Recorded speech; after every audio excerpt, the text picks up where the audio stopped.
Logic. Today's show was recorded on July the 31st, 2018. I'm your host, Gaming Psychologist, and with me, as always, tonight's wildcard, Caffeine Rage.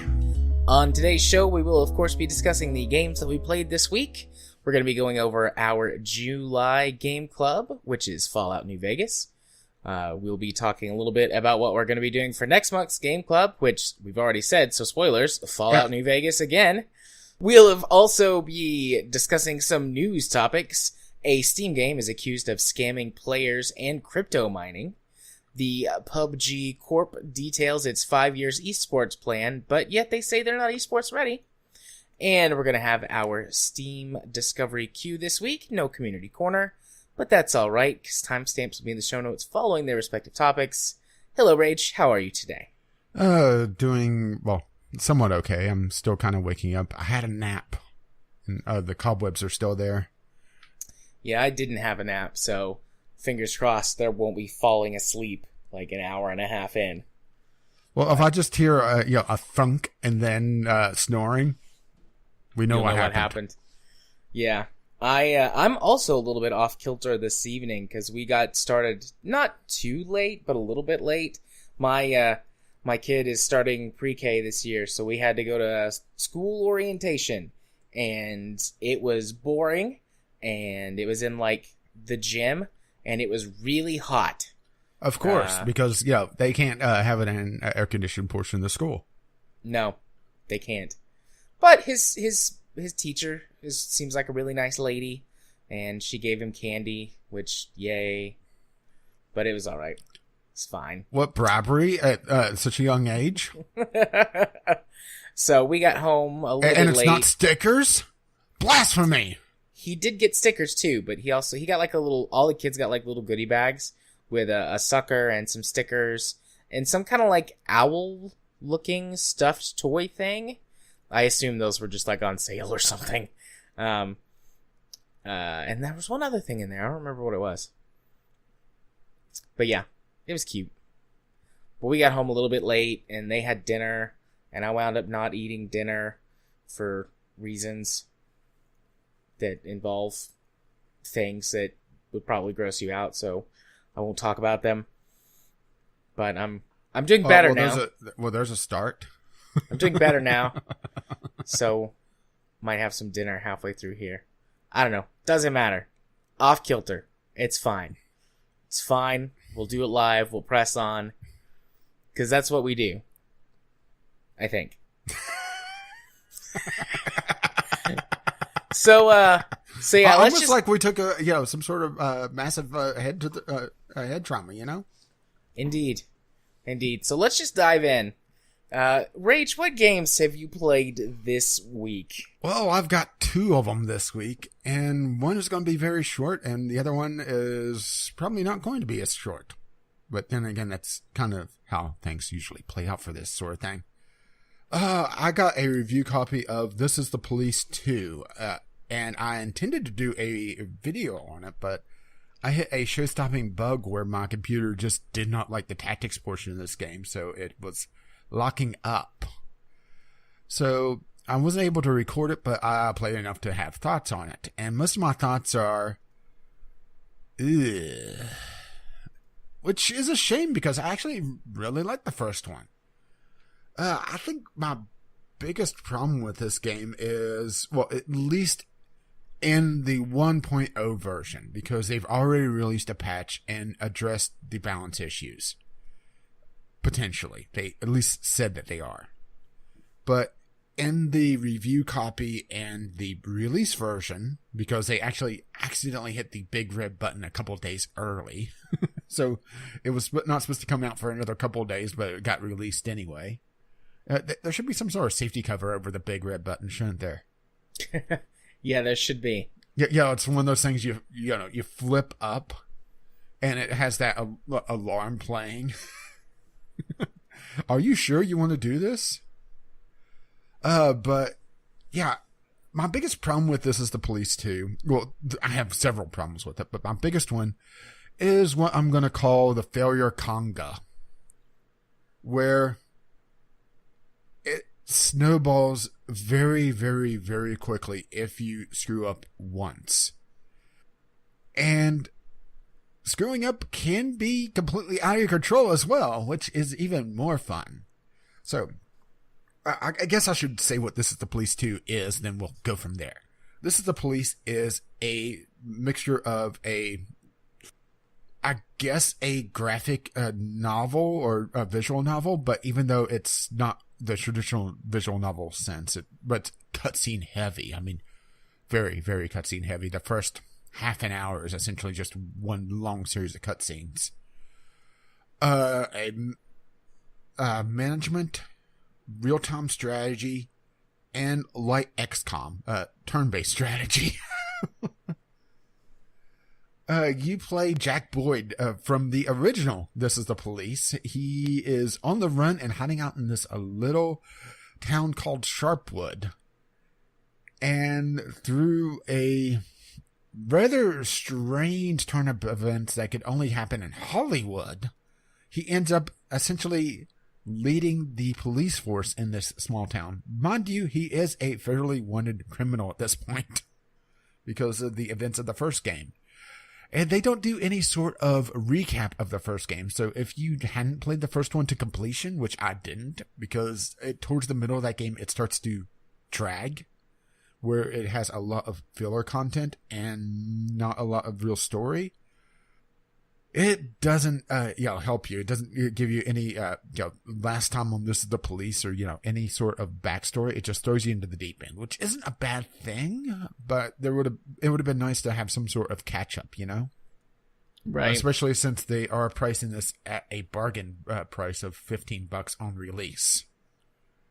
So, through some rather weird circumstances, you end up leading the police force in this town that's lost 2 cops in the last few days, including the sheriff.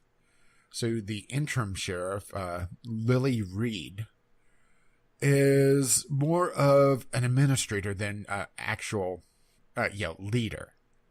And everybody is just walking all over her. So Jack sees this opportunity to essentially get himself out of jail because he got arrested. Not because of anything that he did, but because the local gang was hiding drugs out under the house that he was renting. And this game is pretty much essentially, any Hollywood corrupt cop story. I mean, more so than the first game, which the first game could get a little bit out there at times, but still felt grounded. This one, in the first set of cutscenes, one of the officers is literally saying, give me a reason to blow your brains out, while Jack is prone on a table with the gun hit to his head. Just way over the top, Yeah. Granted, he does get his revenge later, but it's comical almost. Oh, but yeah. And there's this weird story gameplay segregation that really doesn't make any sense, because Jack Boyd, the character, which is voiced by his Dukeness himself, John St. John. Nice. Is this no-nonsense, will beat the hell out of his subordinates because they backtalk him in the cutscenes, but during the management portion of the game, you're walked all the fuck over. So that's where the start of the failure of Congo really originates, is that because this is a small town, you're actually dealing with a smaller pool of policemen and women, of course, police people, or policemen people, or I don't know what's politically correct these days. Police officers. Okay, thank you.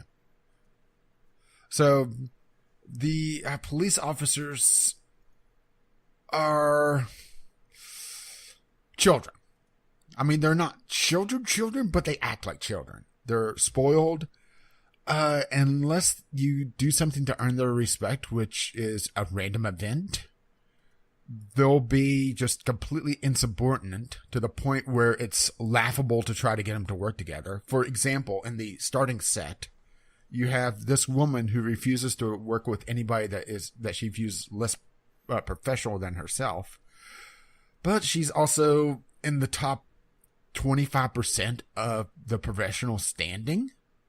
So she won't work with 3/4 of the force to begin with, which is fucking frustrating. And they don't say it at the beginning whenever you're setting up your shifts. There's another officer that is pretty much one of my best men on the force who refuses to work with any woman. There's several that are drunkards that will come in completely plastered, and if you send them on a call, there's a high chance that they'll actually wreck the car and be out of action for several days, or just killed outright. There's several layabouts where they'll just do one call, maybe, and they won't do anything else. So you're having to take essentially just pages and pages of notes to figure out the right combination. And this game punishes you for not knowing the information that it doesn't give you, because if you set up your shift wrong for the next day to bring in the wrong sort of people, like the woman that refuses to work with anybody that she deems less professional than herself, well, if she's brought in and she's the top dog that day, the professionalism status, by the way, essentially your experience points. And as you get more professionalism as they go out and do successful calls, they level up and get traits. But if she's the top person, she won't work with anyone, and she refuses to go out by herself. So, what the fuck?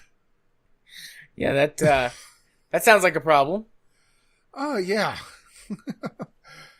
And it's very, very easy to lose the respect of the officers because, well, let's put it this way. I had one that I lost respect for because I tried to equip him with a baton.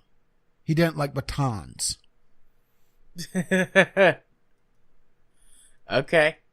And when you lose the respect, they start acting up a lot more.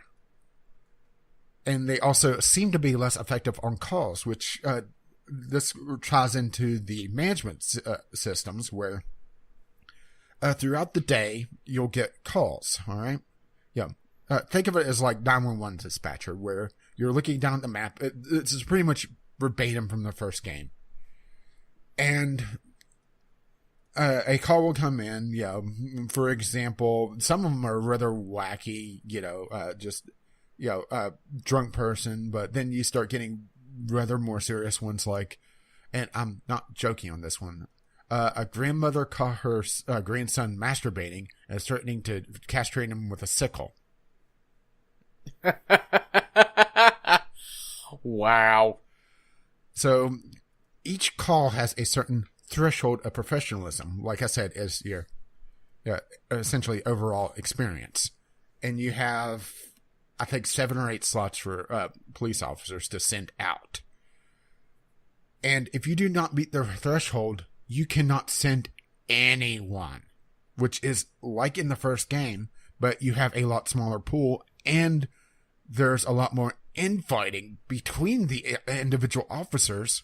So there's several times that you'll have to replay the day over and over and over again, Groundhog's Day style, because a random event happened during one of these calls that may have knocked out someone that just caused a conga line of failure to the point where you lose essentially the entire day of progression because, your top guy gets hurt.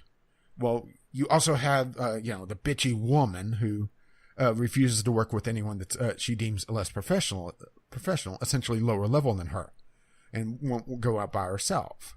So because of that, you're essentially down 2 people now. Well, your other guys, you may have one that's just sitting there, spinning in his chair going, call back. And you may have a drunkard that you don't want to send out, but you may have to anyway because, everybody else is just being, little whiny children, or if you don't send them out, you're not going to meet their threshold to begin with. And this is on top of the stat system, because as you level up, the officers get points in, I believe it was six stats. Things like strength, intelligence, stealth, negotiation, and I'm shooting, and I'm blanking on the sixth one. And these stats essentially are controlling the behind-the-scenes dice rolls on these calls. So if you send out, let's take the sickle grandma for an example. If you send someone out that doesn't have a good negotiation, you try to talk her down, you have a higher chance of failure, and she may attack the officers and may kill one. So, yeah. So you have a secondary thing on top of all the management, which isn't a bad thing on itself, but the fact that the officers are being such bastards to one another to begin with makes it exceptionally frustrating. And then, on top of all of this, can you tell this game kind of pissed me off? Yeah, it's... and you're not describing something that sounds like really good or anything like it. It sounds like it's got a lot of design issues. Yeah, this has some design issues. It is fixable, but it needs a lot of work. At the end of the day, you get your currency, which is beer tabs, because why not, right? Beer tabs? Yeah. It turns out the police department has a drinking problem or something. But there's a reason why there's a different currency for the essentially the progression system compared to actual dollars, which we'll get to in a little bit. Well, you are able to cash out beer tabs to buy new officers or new equipment. And like I said before, I pissed off one of the officers because I tried to give him a baton. Well, you only get an option of buying 3 things at a time or buying different officers. And you kind of want to start building out your pool very quickly. Because, shit happens, right? And also, right. All the officers also have a stamina meter. And as you send them on calls, they get more tired. Which the more tired they are, the more likely they are to wreck because they fell asleep at the wheel because they were overworked. Which, okay, I understand that one. But, some of these officers, refuse to come in anyway, or will just no-show, which is also a pain in the ass. So you may end up having to make some sacrifices. But the beer tab system, you're rewarded for catching criminals, either killing them or just capturing them outright, going to calls, completing the tactical portion of the game, which we'll get to. Or you lose them by not answering calls. For example, if things turn out poorly and you're unable to meet the threshold. Criminals getting away, which could be pretty arbitrary based on you essentially have 2 or 3 multiple choice things that you could do to on a call that's an actual call and not a false alarm. Civilians dying, which is compounded by the failure to meet calls. So, sickle grandma, by the way, is an actual real call.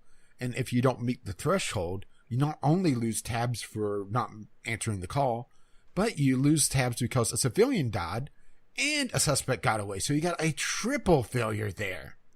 All right? So you have all that. And also officers getting injured and dying also count against you. Which I understand the dying part, but injuries? Really? And it's not anything that's in your bank is saved. You could have a good day the previous day and, be building up to try to buy a couple of officers the next day. But then you have a day where things just fall apart, either due to the conga or due to a story event, which there are events in the story where it has a forced failure state where it is literally impossible to answer all the calls.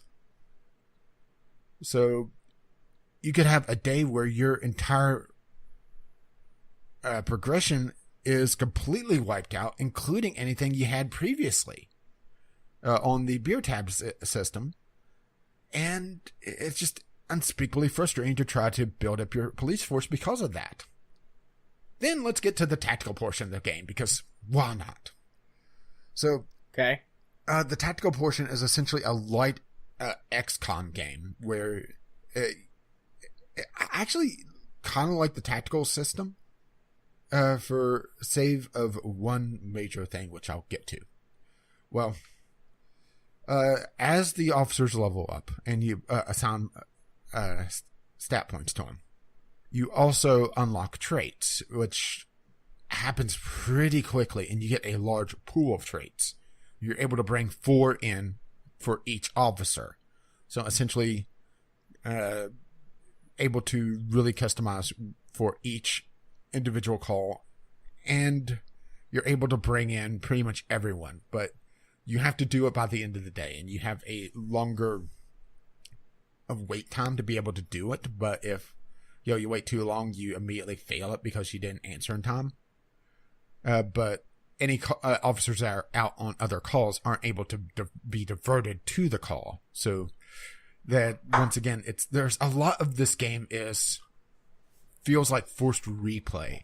You have to know something's coming to be able to set up for it, which I find irritating. But, okay, so you bring in your officers and you set them up. And your loadout from the beginning of the day is also carried over. So, the officers that have batons and stun guns and tasers and that sort of thing, and tear gas are also brought in, and their loadout is allocated there as well.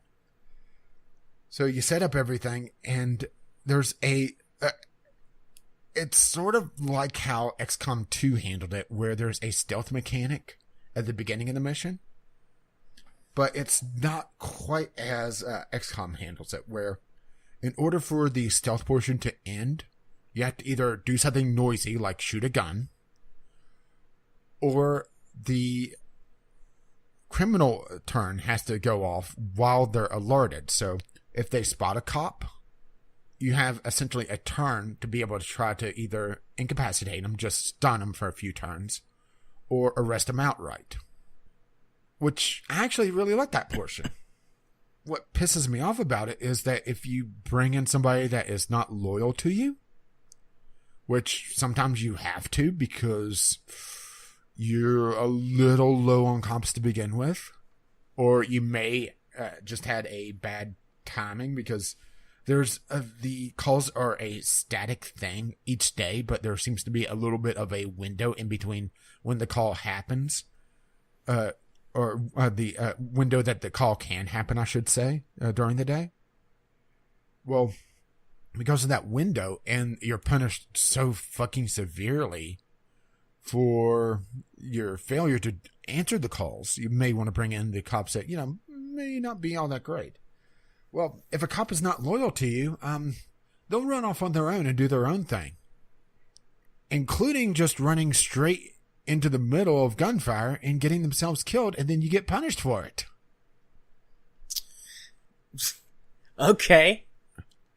And what's even worse is if you bring someone that you didn't realize wasn't loyal to you and would cause trouble, and it's a mission where you have to be stealthy.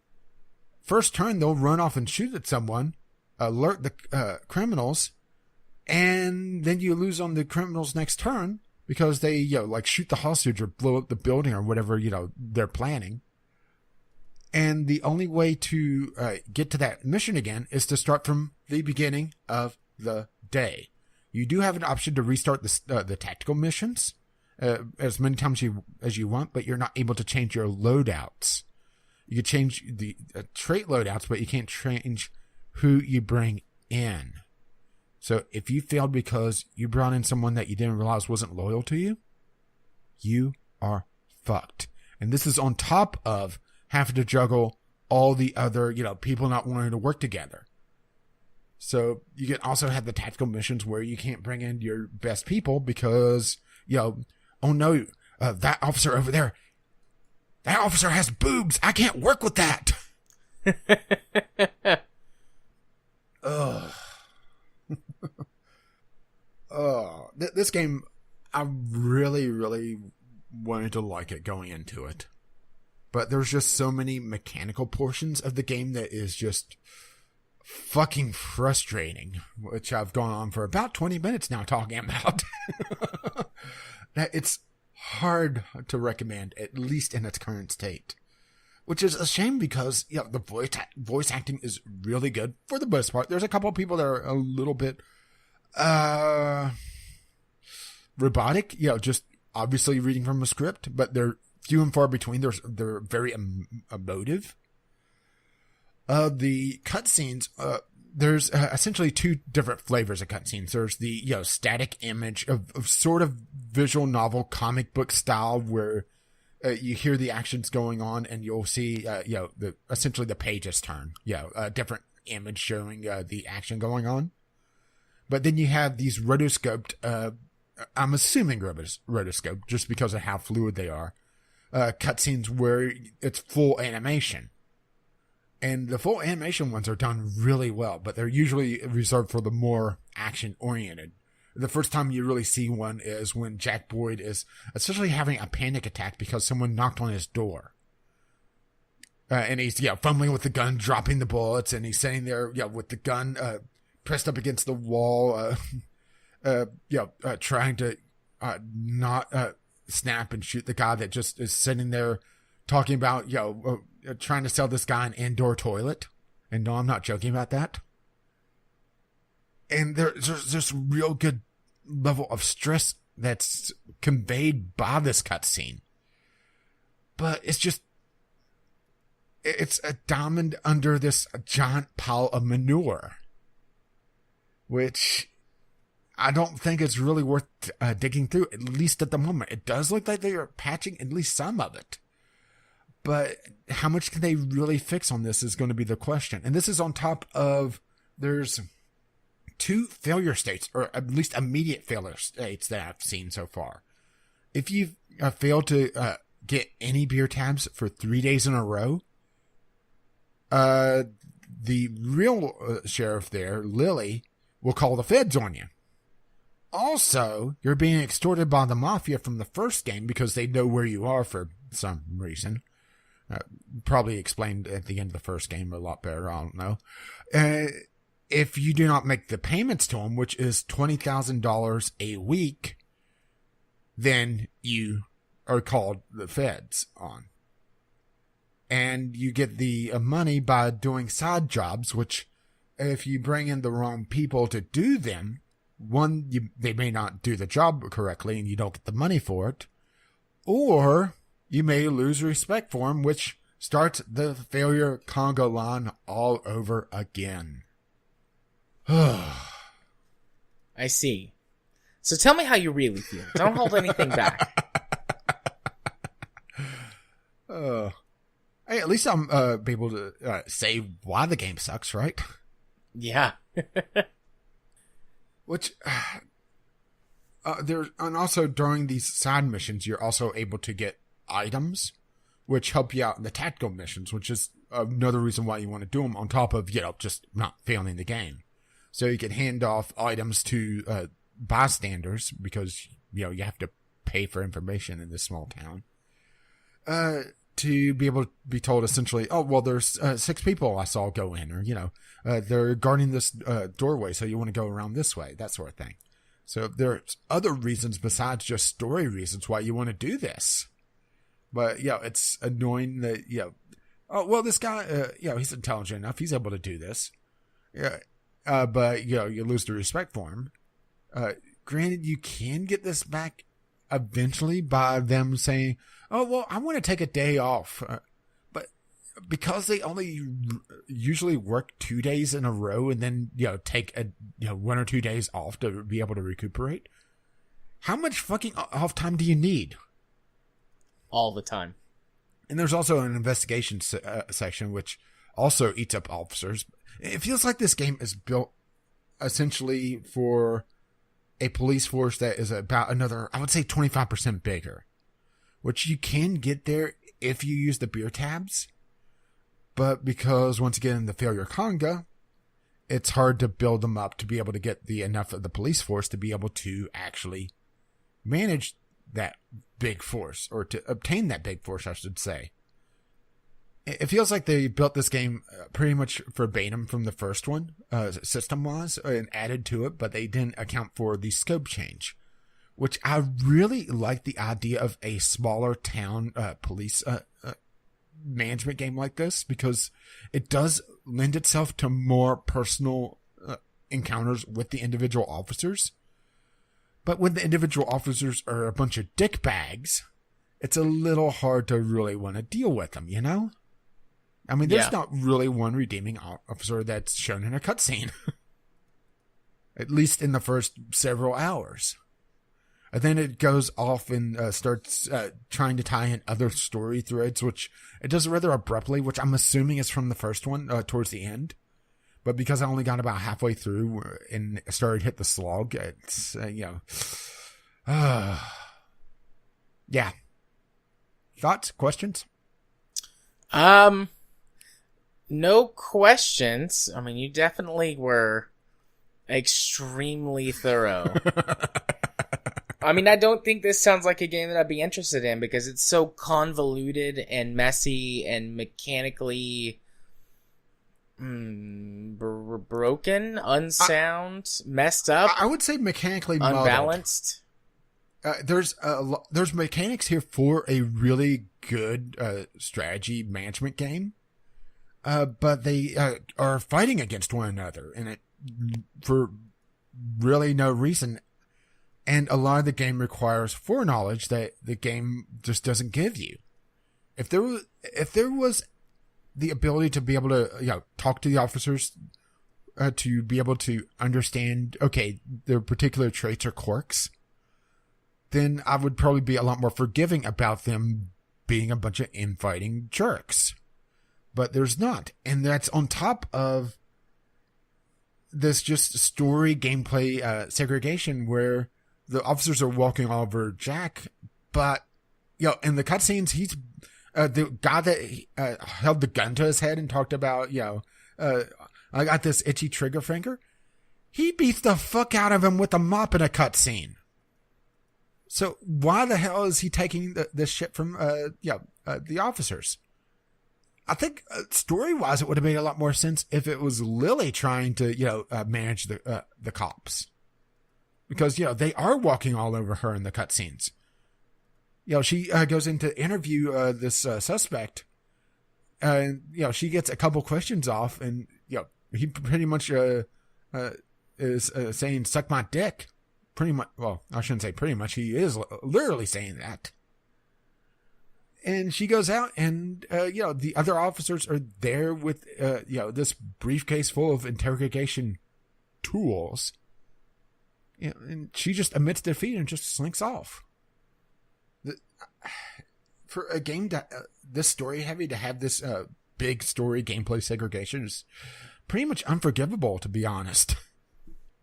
And this is on top of, and she gets help from Jack Boyd, the protagonist from the first one, and he's a dick to her as well.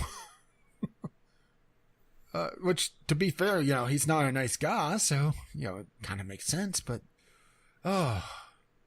she's just she's a literal doormat. I mean, maybe over the course of the game she gets redeemed, but it's I feel bad for her, but at the same time I kind of don't, because she doesn't stand up for herself at all. And when she tries, she backs down pretty much immediately. It just seems like she shouldn't be in the job to begin with. But then again, they have this convoluted thing to get Jack in the power to begin with. So I don't know. Maybe with patching it'll be a lot better mechanics wise, but there's still some things story wise that are just head scratchers, which maybe would make sense with a little bit more gameplay. But that requires to go through all the mechanics, mud and scum, and yeah. But hey, it released a couple of days early, so there was that much. Woo! Yeah, I think they needed a couple more days to polish the story and not the story, but the mechanics, and make it a little less punishing. Sweet. So, you said your other game was going to be short. Do you want to go ahead and do it first, and then I'll do Jurassic Park last? Sure. We're going back to the normal format where I talk about both my games. Well, I mean, since it's just 2 and 1, and you said your other one was real short. Yeah, so I wanted to have something to talk about outside of just bitching about This Is the Police 2. So I went to a game that I picked up during the Steam summer sale, Superflight. This is essentially a flying squirrel in Minecraft worlds. Or, the glider suits. I'm not sure what the proper term for them is, but, you're flying around these procedurally generated chunks of land. And it's one of those games that is it seems to be a chill out game, but then it's also not, because you have this sense of adrenaline as you're trying to build up your high score. As you fly closer to the land and do tricks like going through these generated tunnels, you build up points.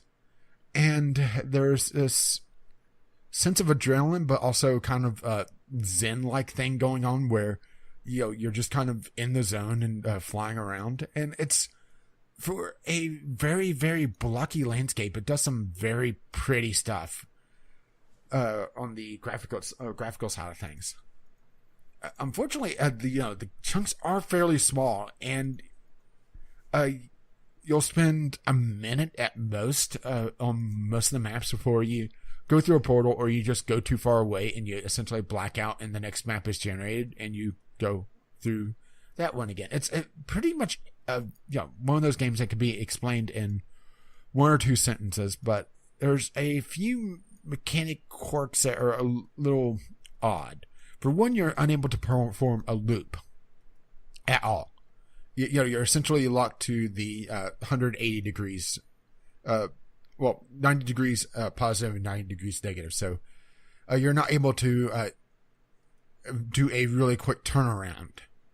And because you're a glider, you're constantly losing altitude, but also you're losing speed if you're trying to do level flight. And there's not, at least from what I was able to tell in the hour and a half of gameplay, there's not a really good indicator of your speed before you start to stall. There is that sense of speed whenever you dive down and build it up, but there's a difference between slightly below level flight where you're able to sustain, and a perfectly level flight where you're coming up to your stall and it's not really warning you, which is a little off-putting, at least for the first, I would say, 15-20 minutes before you really get a feeling for it. And also the camera is a little on the loose side. It's a third-person camera, and most third-person cameras, whenever you turn, it'll kind of turn with you so that your character is essentially moving to one side of the screen a little bit, and it's able to give you a little bit more of a feeling of where you're turning. It doesn't quite do that, so there's a few times that I was turning and I was essentially blind for outside of the a few feet in front of me, which was a little irritating, but something else that you start to get used to, and you're able to judge a little bit better.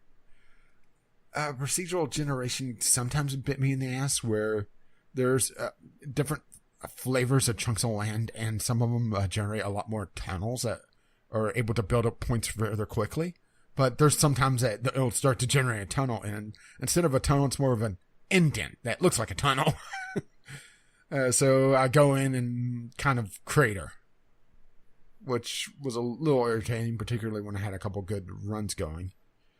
This is a score attack game, but it's one of those games that don't count on getting a high score because, let's put it this way. I'm pretty sure the top score was somewhere in the neighborhood of the national debt in numeric form. It was so large that it actually broke the high score table on the main screen. So, okay. Someone definitely is either godlike or hacked. I'm guessing hacked. But it was several trillion points. And here I am, just getting a few thousand. But there's this, kind of a mixture of relaxation and excitement that it's really, really hard to describe without, really having another example of it, which I really can't think of, at least offhand, where you're able to essentially just, if you don't really care about your points and you just want to, have some sort of screensaver or interactive screensaver, just fly around and do your thing and not really care about getting the combos. But then there's, that possibility to really dive in and dart between canyons and go through that tunnel. And oh crap, it wasn't a tunnel in a crater. But yeah, it's a cheap game. So, there's not a lot of meat on the bones, but it's one of those that, you can pick up and play for 5-10 minutes and put down. It almost feels mobile-like in that. Outside of the, I imagine this would be absolutely terrible to try to control mobile unless they do some sort of gyroscopic controls. It's not but gyroscopic controls. Yeah, gyroscopic controls are kind of ass. Yeah, they never really work right. They don't seem to have gotten any better over the years. Yeah, and on-screen thumbstick wouldn't work for this because it would be obscuring too much of the screen. Yeah. Or unless you have a transparent thumb, which if you do, medical science probably wants to talk to you about that. Yeah, probably. Yeah, that's something I never understood about the on-screen controls is you're blocking a lot of the screen, and that's not a big screen to begin with. Yeah. I will say that I was able to do a lot better once I switched over to the gamepad. It is playable with keyboard and mouse. Well, a keyboard. But, it's one of those that definitely is lends itself to analog controls of the gamepad variety. But yeah, that's pretty much Superflight. There's not a lot to talk about on it. It's just I've won something, at least vaguely positive. Yeah. It's a good... it sounds interesting. Yeah, it's a good game to finish off, your Steam wallet on a sale or something, Yeah. Because it dips down to, I believe, sub-$1. Yeah, it was only, what, $2.99? Yeah, it's only, it's in the impulse buy range to begin with. So, Steam Summer Sale, it goes down really, really low. Yeah. But yeah, it's pretty much all the gifts on the store page. It shows you exactly what to expect from this. I just wished it had bigger land chunks because it's essentially just floating islands. It feels a lot like the outer lands from Minecraft where the procedural generation starts to break down. And you just have floating chunks. Yeah. But there's just something about the aesthetic that works really well. Most of the time. You do get some maps that are just not quite that good. But then you get some that are just absolutely beautiful. And you have an option to save at least your current map. Something I kind of wish for is that if at the end of your run, since it could span multiple maps, each time you get lower on the map, you essentially start high above it and you kind of glide down. There's portals, but you could also black out and it generates a new map. And if you hit a portal, it gives you points for that. But I wish that it had it where at the end of your run, you're able to save individual maps instead of just your current map. So, you hit one that you really like, you have to either, force die or, just accidentally die. But, it's a weird mixture of chillax and exhilaration. And I like, this game doesn't have helicopters, guns, leveling system, a soundtrack, loot boxes, a cinematic story, online multiplayer, Twitch Live integration, character sense, Oryx. Sound card. We don't think you need one. You could really just place a fan in front of you to simulate the wind sounds, which it doesn't have music at all. It just has this wind effect, which is probably what's supposed to indicate your airspeed. But I wasn't able to really tell the difference between level-ish flight and oh crap, I'm about to stall wind speed. Probably with a little bit more nuance, so I'd be able to do that. But usually you're pretty much on a downward spiral anyway. Much like me talking about this is the police. Indeed. Indeed. Well, let me talk about something that doesn't spiral down, unless you use the wrong kind of fences and your dinosaurs get out and eat everyone. No, the only spiral here is a double helix. Dinosaur DNA. Anyways, I played Jurassic World Evolution, the latest game in the Jurassic Park series, and the second real park builder game. There have been a couple of mobile games that are park builders, but they're but we're talking garbage. Real games. Yeah, real games. And I've mentioned its predecessor. This isn't really a direct sequel to Jurassic Park Operation Genesis, but it does feel in a lot of ways like a spiritual successor. It's basically the same game. You build a park, you send dig teams out to get fossils, you research the fossils, you create dinosaurs. This one incorporates the stuff from the newer movies, which is the genetic modification of your dinosaurs. Because that was a great idea. And you can do a lot of things with them once you actually get into the research tree quite a bit. You start out with some really basic stuff that's like, you can modify your dinosaurs to resist disease, or you can modify them to be more or less aggressive based on what type of DNA you put in them. But later on, once you've got the full range of options, you can color your dinosaurs purple and give them giant claws and make them super aggressive and make them fight each other. You can get pretty crazy with it. Although the more intense modifications you make, the more expensive your dinosaurs become. So I mean, eventually money becomes no object in the game, but until that point happens, you don't want to encourage your dinosaurs to kill each other all the time. But that is one of the ways to increase your park rating, is to have one or two dinosaurs that are kings of combat, and just have them continually kill dinosaurs to build up a... Wait, so Dinosaur Fight Club? Yeah, you have them build up an infamy reputation, which gives your park a boost. And then you can trank them both and put them in a pen together and have them fight each other. So so they're famous, they become infamous. Infamous, yes. Yes. That's one of the biggest focuses on the game, is the genetic manipulation of the dinosaurs. And the big hybrid dinosaurs that are in the two most recent movies, the Indominus Rex and the Indoraptor, are available, but they're some of the last things you can research. And they're really... I'm really scared to do that, because even some of the two dinosaurs that they're based off of, the T-Rex and the Velociraptor, are both extremely aggressive dinosaurs that attack pretty much anything on sight. The last time I played, I finally got enough DNA together to create a T-Rex, and so I was like, this could be a really bad idea, because I don't have the strongest fences researched, but I thought, screw it. I'm gonna make a T-Rex. Any expense here. Got it. I was like, screw it, I'm gonna make a T-Rex. So I made a T-Rex, and he came out, and I put him in my biggest pen, hoping that he would wander off by himself. Wait, wouldn't it be she? Right. That's never mentioned in the game, but you're right. All of the dinosaurs are supposed to be female in the original Jurassic Park. Yeah, see, they would have fixed every single problem they had with the original Jurassic Park if they all been male, because they wouldn't have been able to get busy, right? They based it off. They filled in on the junk DNA with frogs, so never mind. Yeah, I forgot about that. That's all of the filled-in DNA initially, as a callback. All the original DNA is frog DNA, and then you can change it to other stuff.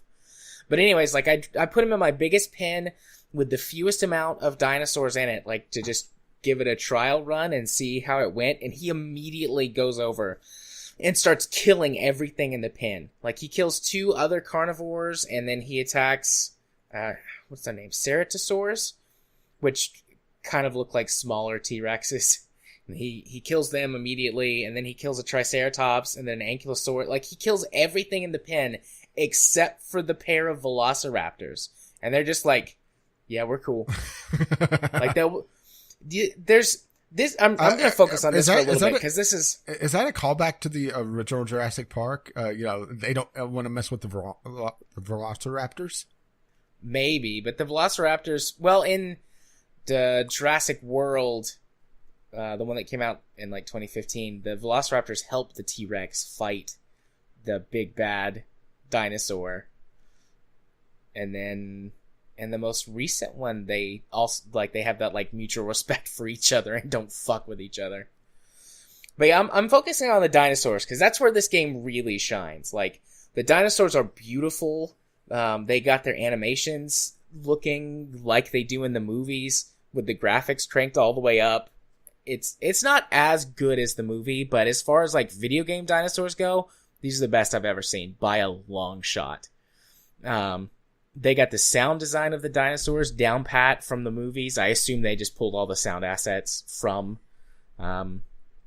Universal from all the movies. No, they brought in an actual dinosaur. They spared no expense. That's amazing. Yeah, spared no expense. And I may be listening to the Jurassic Park theme in the background right now, by the way. Yeah. The dinosaurs all will sort of group up and behave communally, and like you can just sit there and you can watch them and they'll interact with each other.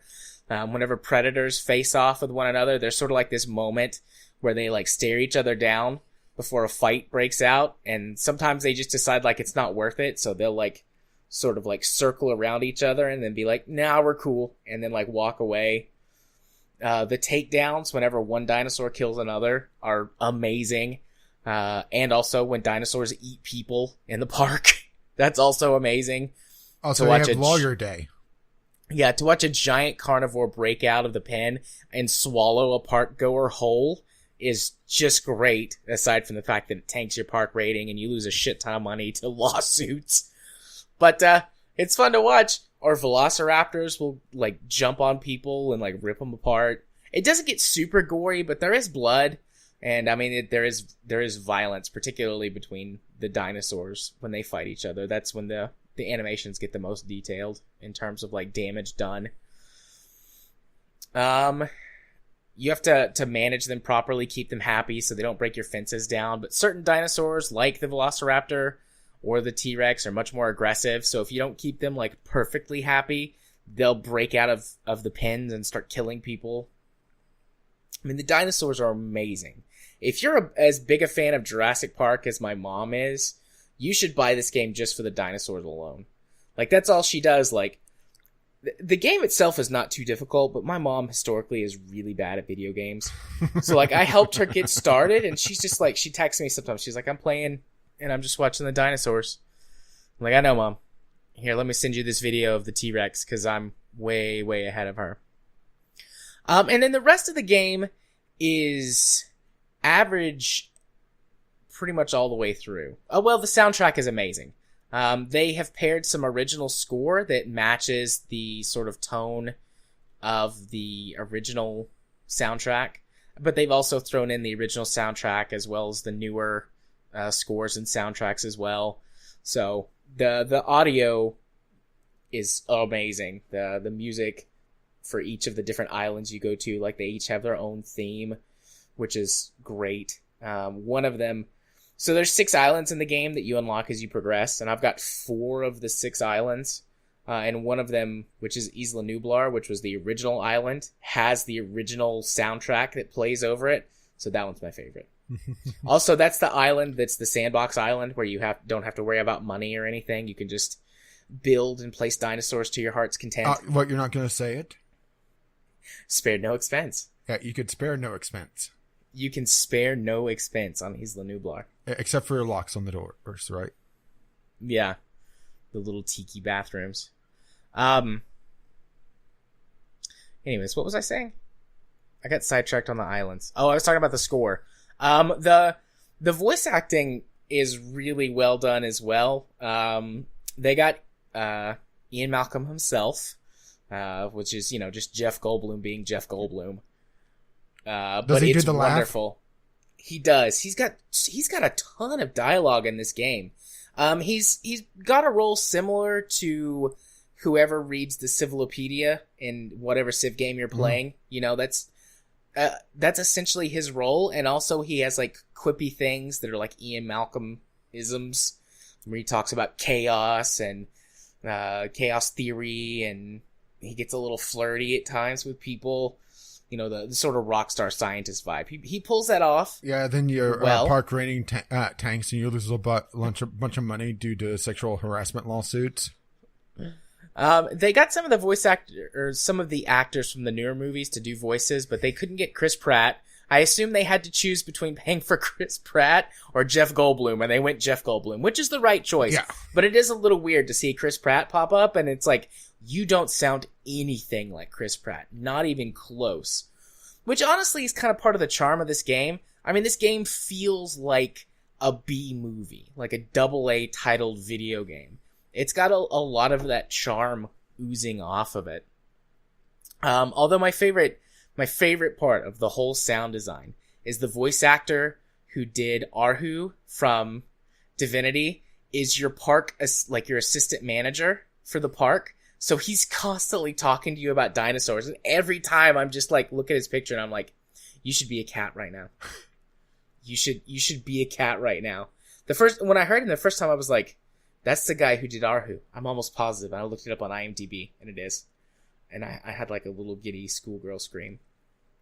But the rest of the game just oozes, B-movie, AA title, like, sort of little bit of, like, everything works and is fine, but it's not great or well thought out. Like, the park itself, the system that they use for managing, like, what your star rating is for each of your parks on the various islands, because there's multiple ones that you unlock, which I'll get to in a minute when I talk about the one, like, big negative I have about the game.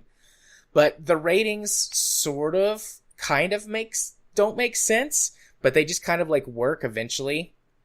And suddenly it's like, you'll be at, like, a 3.5 stars, and you won't really change much, and then you'll be at 5 stars, and you're like, okay, I don't know what I did, but whatever it is, it's working. And you only have to... it was one of the dinosaurs ate another one. It was awesome. You only have to achieve a 5-star rating once to unlock everything for that particular island, like all the bonuses and everything that come from the various islands. So you just do it once, and then you're done. You don't have to worry about it anymore. But, yeah, that whole system is kind of not incomprehensible, but doesn't quite make sense. There's lots of things that the game doesn't tell you that you discover later on, like what I did about fighting dinosaurs. Nowhere in the tutorial or in the, like, encyclopedia in game or from any of the missions that you can do does it tell you that you can do this. But you can do that. You can create, like, a dinosaur fighting arena and raise the rating on your park to 5 stars. And then once you do that and unlock the bonus, you can stop, or you could keep doing it because it's fun. It's got this little, like, super campy, like, mechanic where you can fly around the helicopter or drive the Jeep around for your park rangers. And you can, like, take pictures and stuff, but it controls, like, really badly, and you can run pedestrians over, forever, and nothing seems to happen. They just, like, fall over, and they, like, raise a fist at you angrily, but they don't care that you're running them over or shooting them with the dart rifle. I just realized I've never tried to tranquilize a park guest. I should do that. I should see if you can tranquilize a park guest. But I've shot them. Yeah, but I've shot them with, like, the dart rifle that has, like, medicine in it whenever your dinosaurs get sick. But, somebody coughs and you just hear this Jeep in the distance. People screaming. But yeah, the whole thing is really campy in the way that works, but it's still a lot of fun, and you can unlock the skin for the classic Jeep from the original Jurassic Park. Thankfully there's, at least at this point, no microtransactions. There's, like, a Game of the Year edition or a special edition or whatever that has, like, some extra dinosaurs, but there's 52 or 53 dinosaurs that you can get, and I only have something like 22 or 23. And I've played it for about 10 hours, so there's a good variety that you can get to without even having to worry about that. But, like, the whole thing just oozes, like, B-movie, AA, like, the right level of silliness, but also, like, it stands out in the area where it has to be a good Jurassic Park game, which is with the dinosaurs and the whole park aspect. But the only thing that, like, really bugs the crap out of me is there's this mission system where that you have three park advisors. I've seen some, people complain about this. 3 park advisors where that you have to do missions for them, which in and of itself is fine. This serves as like an additional like challenge and unlock system where you can get like the last, few tech things in the game, as well as some bonuses if you complete these missions early on that will help you progress faster. And that in and of itself is fine. But for some reason, these 3 advisors hate each other. And if you do too many missions for one of them without balancing it out with the other 2, they will actively sabotage your park and like shut down your power or release infections into your dinosaur pens, or like open gates so that park do they ask you for the magic word? No, but they should. That would provide a little bit of like redemption to this. But it's so stupid. I'm like, why are you sabotaging the park because you're mad because I didn't do your mission when you wanted me to? It annoys me, and it has actually like really caused some serious problems at points, because a lot of the missions will like require you to like do something. But someone gets mad and they shut the power off, and it's like, well, now I can't order the helicopter over to take care of that thing I was supposed to do for the mission. That timer's going to run out, and it's going to expire, and I'm going to have to restart the mission and lose 10, 15 minutes, millions of dollars potentially, if dinosaurs also get out and eat people. Stupid. It bugs the shit out of me. Another thing that's just a little bit annoying, but not like super bad, is the formula for how they calculate how much money you're making.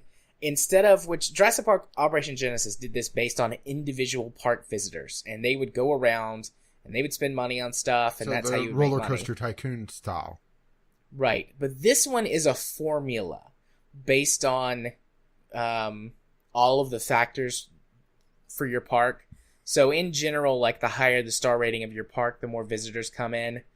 But then you also, it calculates it based on like how many amenities you can provide, and it, you can like break those out and see exactly how much each one is providing. But yeah, it's just like a per minute thing, as opposed to on an individual park goer basis. Yeah, I've actually which watched is a little annoying. Sorry, I was about to say I actually watched a little bit of a Twitch stream on this, actually a few times, because it looks interesting, but it looks like a lot of the systems in the game are cosmetic only, where people don't actually use the facilities.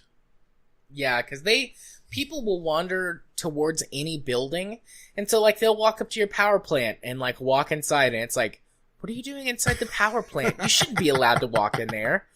But it's just, yeah, because they're not actually doing anything except wandering around to be eaten at some point. They're not actually interacting with anything. Maybe that's why the power keeps going out. Maybe. Somebody just wanders into a generator. And they get fried and the power shuts down. So but yeah, that whole mission system is how you unlock certain things, and how you one of the ways that you can unlock the various islands. Because a lot of times completing those missions will give you the reputation boost that you need to bump yourself up to like 4 or 5 stars to unlock the next island.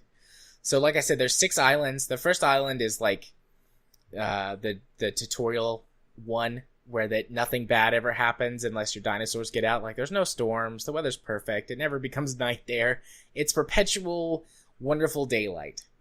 And then the next one, you have to deal with hurricanes. And then the next one, you start with a park, like a pre-built park that's losing money, and you have to fix it. Quick, start Dinosaur Flight Club.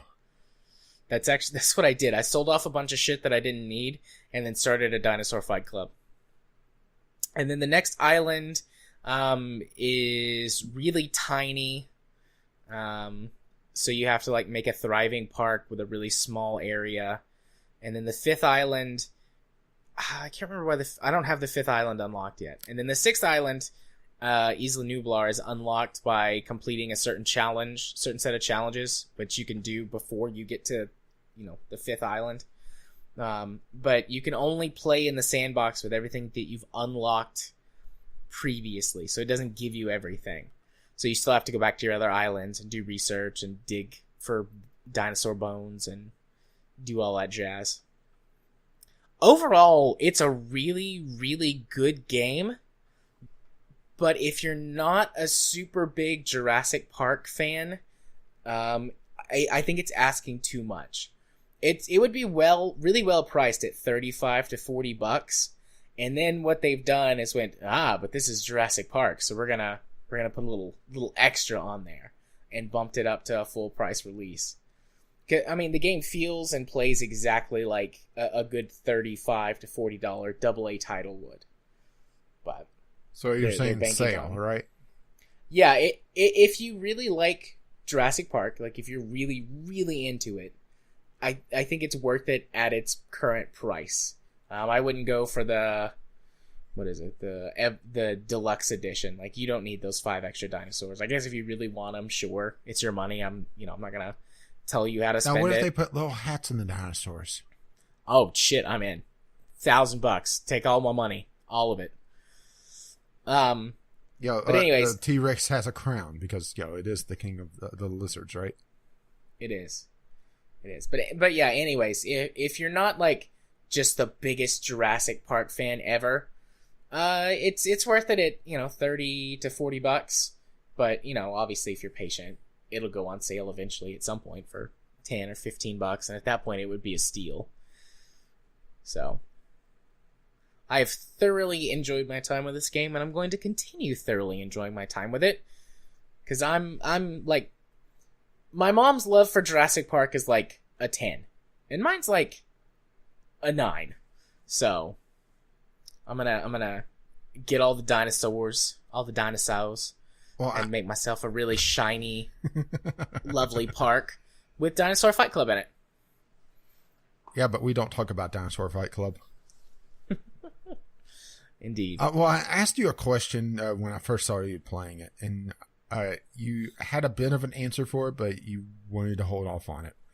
And I'm going to ask it again. What style of game is this? Is this more of a management game, or is this more of a sandbox game where it doesn't really matter what you do as long as you go with the formula at least to some degree? It's much more of a sandbox game. If you're patient enough and don't want to rush anything, money pretty quickly becomes no object for you. The only time I've had an issue with money so far has been when I went to the island where the park was losing money. And it took me a little bit to strategize how to fix that. But then I just got up and went to the bathroom and had some food and did some other stuff and came back and I had shitloads of money. Well, not shitloads, but enough money that I could start making changes to the park. So it's much more sandbox. And then also there's some strategy elements involved, just because of that mission system and making sure that you hit whatever target you need to make sure you unlock everything. But yet don't piss off your employees. But then again, that is kind of a simulation aspect, because historically Jurassic Park hasn't had the best of hiring practices. That's true. I didn't think of it that way. I guess in universe it makes sense, because they've been betrayed more than once by employees. Only if they had a couple more questions on the interview. So, how do you like dinosaurs? Oh, I really like them. Welcome aboard. Yeah. Or, at least, give a decent salary. Yeah, it's much more sandbox than management or business simulator. Which isn't a bad thing. It's just, you have to go in with the proper expectation. Right. It's a little bit more, managey at the beginning before you get your, your first couple of parks going. But yeah, once you sort of get a hang on things, it's, you just might have to wait a few minutes for your money to come in. So yeah. Speaking of money coming in. Yeah? Want to go talk about Fallout New Vegas? Some of that pre-war money. Got it. Oh yeah. So, Game Club in case you're new to our little show here, you've never heard us do a Game Club episode before. Rage and I have very different tastes in games generally, and even the games that we sometimes play together, we can have very different views on it. And Game Club is a way for us to play the same game over the same period of time and talk about it together and how we experienced it and what we feel about it and think about it. And for this month, the month of July, we chose to do Fallout New Vegas, specifically the main story plot. And I think this discussion is going to also include some mechanics and things like that. Whereas, like we mentioned earlier, depending on how that is edited, but we also have talked about it on a previous episode. When we do the part 2 of New Vegas for August, we're going to be focusing exclusively on the DLC. Yeah, which will likely be a lot more story discussion because at least what I played in the DLCs previously, they didn't really introduce a lot more mechanics. It was pretty much just pure story, which is fine by me. Yeah. So yeah, New Vegas has got a reputation for being the most well-written of the modern Fallout games. So Fallout 3, New Vegas, and 4. And I guess also you could include Fallout Shelter in that, although it is not even the same ballpark. Yeah, which, well, also, I imagine it's, Fallout 76 isn't going to really give it a run for its money because it's more of a online survival game from the looks of things. Yeah. But I think I would agree with that. Yeah, definitely. Fallout 3 is not a bad game, but it is much cheesier and less well written, acted, and laid out than New Vegas. And Fallout 4, you haven't played Fallout 4. I've played Fallout 4 a lot. Fallout 4 has got a lot of really well-written quest dialogues, a lot of really well put together, like, discoverable story and discoverable quests and things. But where Fallout 4 is really let down is the dialogue system, the conversation system, because instead of actually knowing what you're going to say, it's just like 1 or 2 words that is supposed to convey what you're trying to say. And it doesn't really matter in the long run. Yeah, it doesn't really matter in the long run. Yeah, the meme is yes means yes, no means yes, sarcastic means yes, and then the joke answer is usually a joke, then yes. Yeah. So that really lets it down. But in Fallout 4, whenever other, characters are doing their thing or you're going through the story itself, it's really well written and there's a lot of interesting stuff going on. But I still think New Vegas is better. Like, New Vegas on our scale here is probably like an A for when it comes to the writing. Fallout 4 is like a solid B, maybe a B plus in certain areas, but, average out to a B.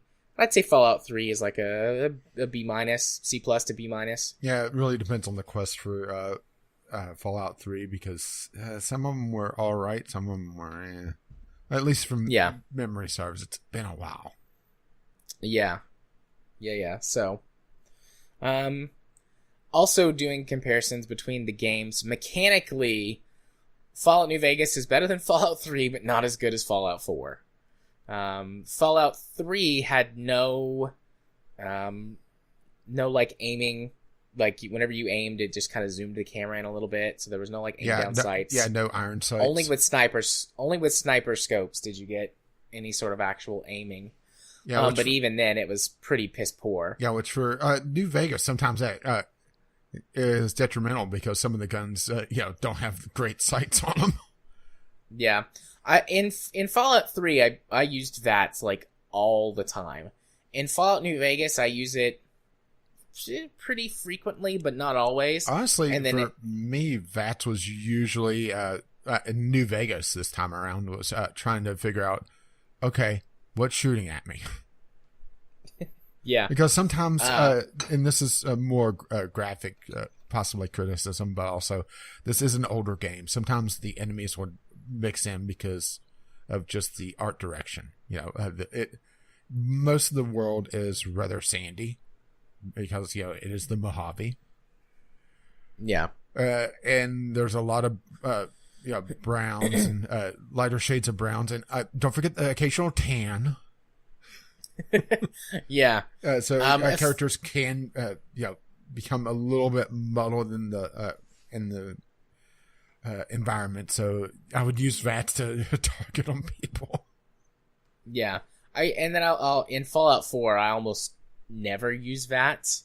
Although VATS is pretty vastly changed in Fallout 4, because in Fallout 3 in New Vegas, VATS is a combat pause, and where in Fallout 4 it just slows down time quite a bit, but it doesn't stop.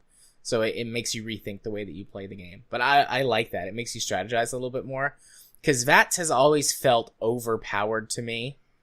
Well, there was a pretty big change in VATS between Fallout 3 and New Vegas to begin with. What was the big change? Fallout 3, you were pretty much invulnerable while VATS was going off, so you could use it as a get out of jail free card if there was some sort of big explosion coming. And New Vegas, you don't get that. Granted, New Vegas doesn't have it where you have easier time getting damage resistance due to the damage threshold mechanic, which wasn't in 3, but you don't get the free ride in VATS for being pretty much godlike. Okay. So there was a change between the two. I didn't know that about VATS from Fallout 3. Yeah, Fallout 3, VATS was hugely overpowered. Granted, it's not exactly a wimp in New Vegas, but it's more balanced. Yeah. Okay. But that's also counterbalanced by the fact that if you're walking around in full power armor, you shrug off a lot of damage, but that also makes a lot more sense. Yeah. I also really like the change to power armor in Fallout 4.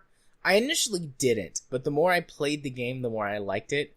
Because power armor in Fallout 3 and Fallout New Vegas is armor. Just an armor that you wear all the time. Whereas in Fallout 4, it's like getting into a vehicle, like getting into a mech suit, basically. And that really changes the way that you're able to use power armor, and really changes the way that it affects the game. Because you can't just like depend on having all of this massive, damage tanking and also boost to your strength and endurance and stuff like that that power armor gives you. Again, it's another way that I could see people not liking it, but I did like it just because it had to force you to learn new ways to play the game. Because my basic strategy has always been like, get power armor, and then everything else becomes a lot easier in Fallout. Yeah. For New Vegas, I was running one of the mods that adds more perks, and one of them was the ability to, if you had enough stats in intelligence and science, you're able to essentially teach yourself how to use power armor instead of having to go through a rather annoying set of quests. Yeah. Because honestly, I do think probably the Brotherhood of Steel is my least favorite part of New Vegas. Yeah, they're annoying. They're a lot more annoying in New Vegas than they are in Fallout 3 or Fallout 4. Just because of how tedious the quest line is, mm-hmm. and what little reward you get from it. I mean, it's basically there to get power armor, I feel like. That's really the only point of it. Like, yeah, you want power armor without using mods, here's how you do it. Yeah, and they also kind of reward you with a few sets of power armor if you do the companion quest line. Well, yeah. By reward, I should say you murder a few of them, but yeah. Yeah. Which I haven't, that's the companion that I've been using. I've forgotten her name. Veronica. Yeah. That's who I've been having. Yeah, that was the stock companion I used as well. Granted, they don't really have a lot of companions in this game, but that's also kind of talking about what New Vegas could have been, because New Vegas had a 1.5-year development cycle, which is incredibly short for an RPG. Yeah. I mean, granted, it is using Bethesda's engine and a lot of assets from Fallout 3, and actually some from Oblivion. Well, I should say Elder Scrolls Oblivion. Yeah, give the full title. Right. But yeah, that's still a lot of writing, a lot of voice acting that just had to be done. In the original scope of the game, it had a lot more of a balanced, well, not really view of, but a lot more balanced content between the three factions. Or the three main factions, I should say. Yeah, whereas the initial or really the released version of the game. I don't think they ever added anything for the Legion, did they? No. But the Legion was supposed to have 3 more settlements east of the Colorado River. That was supposed to be non-militaristic, so the civilian life of the Legion, to give you an idea of what's going on behind the scenes. It wouldn't have made the Legion look better, in my opinion, but it would have made things a lot more interesting for them, instead of them being a very thinly veiled, big bad, you know? Yeah. Yeah, because, I mean, the way that the game ends is you've got, just like very briefly, we'll backtrack, but there's basically 3 major factions you can choose to side with, or you can choose to be the wild card. And so you can side with the Legion, you can side with the NCR, which is New California Republic, you can side with Mr. House, which is New Vegas. Yep, which is New Vegas, or you can go it your own. You can go your own way. But what type of character build did you go with? Well, mine, I went really heavily modded. Even though a lot of my mods were more quality of life, more perks, the ability to choose perks more often.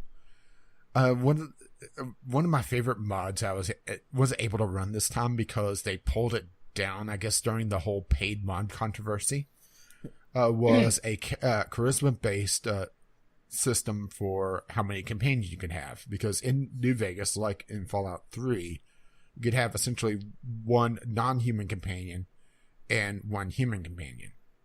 Well, what I did was I unlocked the ability to have all the companions I wanted, but I still limited myself. I think I had 2 mod companions and a stock companion, as well as Edie, which is another stock companion. But my character was more of a non-combatic, not quite smooth talker, but a lot in the intelligence tree, and a lot of science, and a little bit of stealth, but not quite. To be able to handle some of the non-combat roles, while my party helped me out with, the actual fighting part of survival. Granted, I wasn't exactly a slouch, because I do have my full power armor, but still. Yeah, that's honestly kind of what I did. I went maxed out my intelligence. Well, I didn't max out, but I had enough charisma to be able to handle some speech checks as well. Yeah, I maxed out my intelligence, and my charisma is at 8 or 9. And then I bumped up my strength a couple of points just to increase carrying capacity in the early game. I also heavily modded and went for extra perks, and then mods that gave you more perk points to spend, so I could actually use a lot more of the perks. Because the perks are really fun and do a lot of stuff to change the game.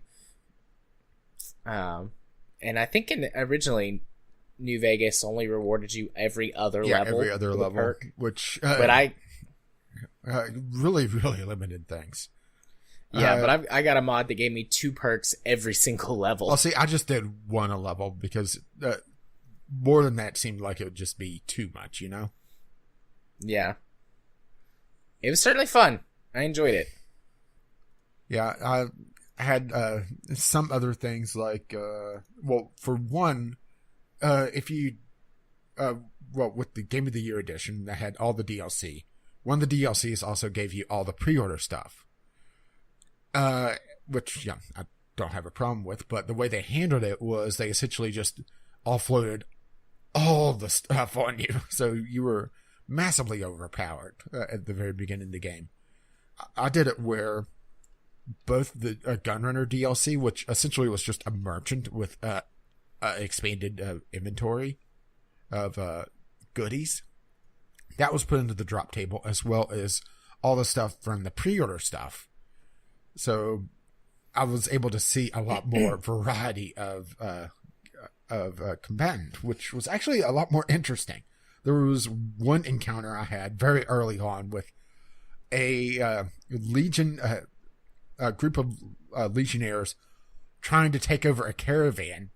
And one of the caravan people had this, not quite mini nuke, but it was some sort of massive pulse grenade. And he threw it at the Legion guard that was closing in on him. But he threw it pretty much at the guy's feet when the guy was, within a few feet. So there's this massive congregation. The screen kind of pauses for a moment, and there's this flash of green, and then just body parts start raining from the sky. Nice. It didn't kill all the Legion, but it killed off the caravan, so I got free loot. Because that is one thing that it's just the age of the game where there's not a lot of there's the fights that feels like raiding parties and that sort of thing, but they don't actually raid the bodies, so it's free loot, and they just don't care if you come in and take all the guns. Right, off of the dead bodies, as long as the bodies are dead. Yeah, but that once again, that's just the age of things. There's, I brought up the Nexus mod manager. I also did it where there was the expanded weapon mods, so that I was able to essentially snap on and off weapon mods at will from the Gunrunner stuff. Most of the New Vegas Uncut, which was just adding different encounters and different things that was supposed to be in the game, but was cut due to time. A couple modded player houses to just have a place to stay. Like I said, a couple of companions, which honestly, the companions in the game, they have their storyline, but outside of that, there's not a lot of interaction with them. The one that I prefer to use, Willow, will actually sit and chatter away about different things going on. Not endlessly, thankfully, but she adds a lot more flavor to the game that I think could have been in the game, but just never really was established by the baseline characters. But like I said, most of my stuff was pretty low key. It was just there was a lot of little things, and some of the mods were the New Vegas Uncut, which was a lot of little things, but it was broken up into about half a dozen, or actually nearly a dozen, now that I think about it, packs to be able to snap on and off at will. Yeah. So that really brought my mod count up, which also made it so that the game was a little bit more unstable outside of putting on a bunch of player-made patching and the 3264-bit conversion. Yeah. I used a lot of the same mods that you did, because we went through and we talked about all of our mods at one point. Yeah, and one plenty of them like we were already using, or very similar mods. Yeah, but but the one I talked about, having the ammo components, so you were like, they have that? Yeah. That was just comical. Yeah, I was constantly out of ammo in the early game. I didn't have that problem. But then again, I also, I was able to buy I tagged energy weapon, so I had the laser pistol, which was pretty much a 2-shot kill. So that solved a lot of my ammo problems. So I was using a mod called the Signature, well, 2 mods, Signature Weapons and Signature Armor mod, which allowed you to pick one weapon and one set of armor to be your signature, and it leveled up and got bonus stats. And I was going for like a gunslinger thing up until I got power armor. So I was using a 10mm pistol and like a cowboy duster outfit the whole game until I got power armor. So in the early game, there's not a lot of 10mm ammo. So I was out of ammo a lot and couldn't use my signature weapon until midway through the game. If memory serves. Towards the midpoint of the game, I had a service rifle, a caravan shotgun, which I swapped out for a riot shotgun, which was pretty much the same gun, only with a bigger magazine. And then the Elude's Sea Finder. whenever you have to kill every motherfucker in the room. Nice. And also, Very one of the nice. mods that I had got attacked by somebody that had a few missile launchers towards the end of the game. So, I had missiles for the encounter. And also, during the campaign, I knew where to find Thump Thump. Which Thump Thump is the named grenade launcher. Which is exceptionally devastating. As long as you don't hit somebody that's right in front of you. Right. Well, then it's still exceptionally devastating. Just and one mod I just ran, to you. Just because of how the game portrays power armor, was it changes power armor to have a carry bonus, so that power armor, when worn, is essentially weightless. Yeah. So it acts sort of like how it does in Fallout 4, where you're riding along in the power armor, you're not carrying the power armor. I did not use that mod, but the signature armor mod, that's one of the things that you can, as it levels up, you can get is a carry bonus to your armor. So I had that too. Oh, and also flashlights. I wound up not using the flashlight mod. I decided not to, though. Well, the thing is that there was several helmets that had some sort of headlamp built into it. And also the power armor, the helmet has both a headlamp and night vision. Nice. And for some reason, they tied the night vision trigger to the Pip-Boy flashlight. So if you have night vision on, people are able to see you a lot easier. Which is irritating. But yeah, the default flashlight, it's essentially you're just lighting up the screen on your Pip-Boy. So it's like holding up your cell phone and trying to light the way. Yeah. Done that plenty of times before. Yeah, until you realized, wait a minute, my cell phone has a flashlight on it. My old phone actually did not have a flashlight. I'd have to download the app that would turn on the camera, the flash, or the bulb for the camera flash. Mm-hmm. But my phone now has, you can just turn on the flashlight. Anyways, though, that's doesn't really have to do with Fallout. At least with that attitude. So I think that covers the mods, because I didn't really have anything else distinguishable to talk about that you haven't already mentioned. I don't know if I have any other comparisons I want to make to the other games. Do you have any more that you want to make? I would say that as a whole, I think the voice acting is better in New Vegas. But then again, Bethesda has this thing, at least in the Fallout 3 Oblivion era, where they would have one notable actor and then a few people from the office, and that's it. Yeah. Yeah, the voice acting in New Vegas is better than 3, but not as good as it is in 4. But that's one of those things eras. that just yeah. So that's also not Bethesda really was fair. was a much larger company later on, so they had more money to spend on voice actors. What, you mean they didn't spend all the Oblivion voice acting budget on Patrick Stewart and Sean Bean? It's Sean Bean. I mean, to be fair, if you're going to spend all your budget on 2 actors, those are 2 pretty good ones. Yeah, but you only had Patrick Stewart for 5 minutes. Well, it was a really good 5 minutes. Oh, my.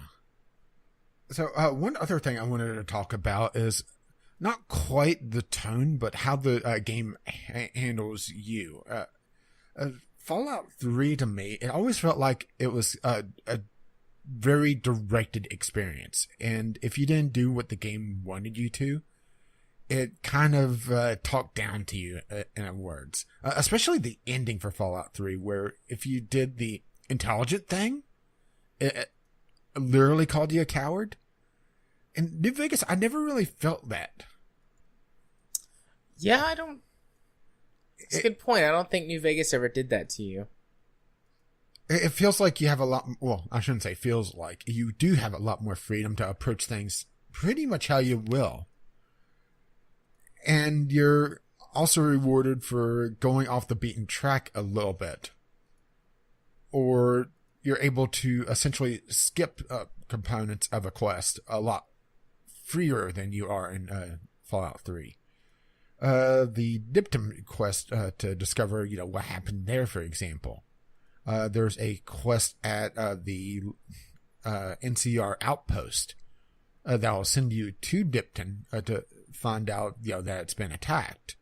Well, if you don't, go off the beaten track, and you miss that, you could go back later and you're rewarded with, I've already been there. And it is a little nod. And also some of the Easter eggs is also amusing. But it doesn't feel like, once again, I guess Borderlands 2 would be a good example of Easter eggs being there, but, references being there, but being over the top.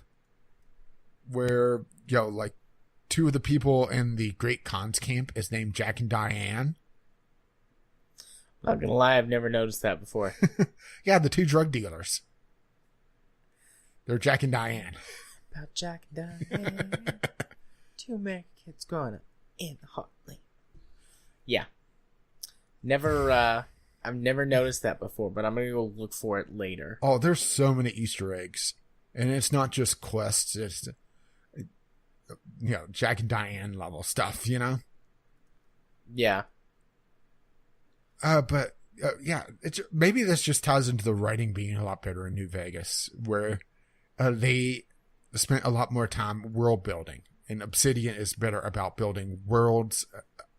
Bethesda is more about characters and characterization and lore, if that makes any sense between world and lore. I think the difference is Bethesda is better at doing a backstory, while Obsidian is better at doing a more current active world. Yeah. And that makes sense. And that comes across as a better gameplay experience because you're not as confined because they expect you to go off the beaten track. You're able to essentially cut out a good portion of the intro sequence because you're expected to go essentially across the map in this very circular pathway, having different encounters. But if you really wanted to, you could skip the entire sequence, but you have to be very careful in doing so. But they expect a certain set of players to be able to do that, so it's not required. While Bethesda, it feels a lot more game-breaking to sequence break like that. And maybe that's just, the different approaches of the 2 studios. Yeah. Bethesda definitely learned from that for Fallout 4, though. There's tons of stuff you can do and then discover later. Like, actually, I already completed that quest by doing the thing or by discovering it on my own or whatever. So yeah, like I was coming back from my underground bunker and I stumbled across the fiends and I forgot about them. So I was able to start collecting heads for the NCR if I hadn't already pissed them off. Yeah. Yeah. So speaking of pissing off the NCR, I guess that's a good time to segue in, or a good way to segue into discussing the story a little more in depth. I mean, we're not going to go beat by beat on this because we would be here for even longer than what it takes us to go through. Yeah, and we also Telltale had games and stuff. And we had 2 completely not completely different, but near completely different storylines because I went with Independent New Vegas with the Wild Card series, and you went NCR, right? Yeah, and the first time I played, I went. I sided with House. Yeah. Yeah, which, I was so tempted to do the Hugh Laurie mod. To just changes the picture of House to Hugh Laurie. But I guess we should kind of do the overview of the factions as well, because we highlighted what they are, or named them, but we didn't really talk about them. We have Caesar's Legion, which is this massive empire coming from the east that is built upon slavery and fear. You have the NCR, which is essentially the old world government, but it's rife with corruption, and it's trying to expand quickly. And then you have House, which is essentially corporate America, right? Yeah. That is the interest of the businessman. And, if I could make a buck on helping somebody, maybe. But he also has more long-term goals. And House is a rather interesting one, where House is one of the few characters that's been around since, well, at this time, I should say, story-wise, because, Fallout 4 and now Fallout 76 are going to add a lot more people to the distinction of being around pre-war. But House is, 200 some years old. Yeah. Yeah, and he's done that by preserving himself, basically. Yeah, he's in a Tupperware container. Not basically. That's literally what, yeah, he pickled himself. Yeah, not Kyle-wise pickling himself, but actually pickling. Yeah, and he is freaky. Did you ever see what House looks like? Yeah. Yeah, I have seen what he looks like. Yeah. I've never done it in game. I just looked it up online at one point. Well, you kind of have to a game to do the independent line, because you have to disable House. You have to kill him. Well, you don't. No, you don't have to kill him. Well, no, that's true. You can leave him to die, because once you expose him, he's like, I have no immune system left. I'm going to die of diseases or my age. Mm-hmm. Or you just kill him. Or my bonitis. But yeah, there's 3 really different philosophies combating in this game, which makes it a lot more interesting in a story-wise. Not just, good versus evil, because there's, honestly, looking at all the endings and all the breakdowns in the endings, because it's not just, this faction won, but also your actions with each of the factions, all the minor factions, all the quests, plays into the overall slideshow at the end and gives you a different set of endings that you had.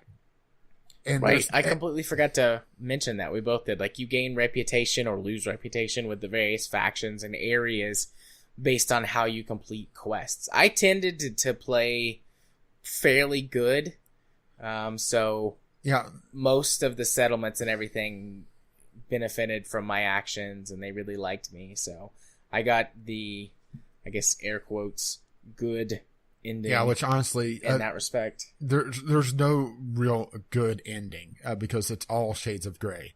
Granted, some of them are rather dark, particularly the Legion, but there's no real, this is the perfect ending, which I actually really liked.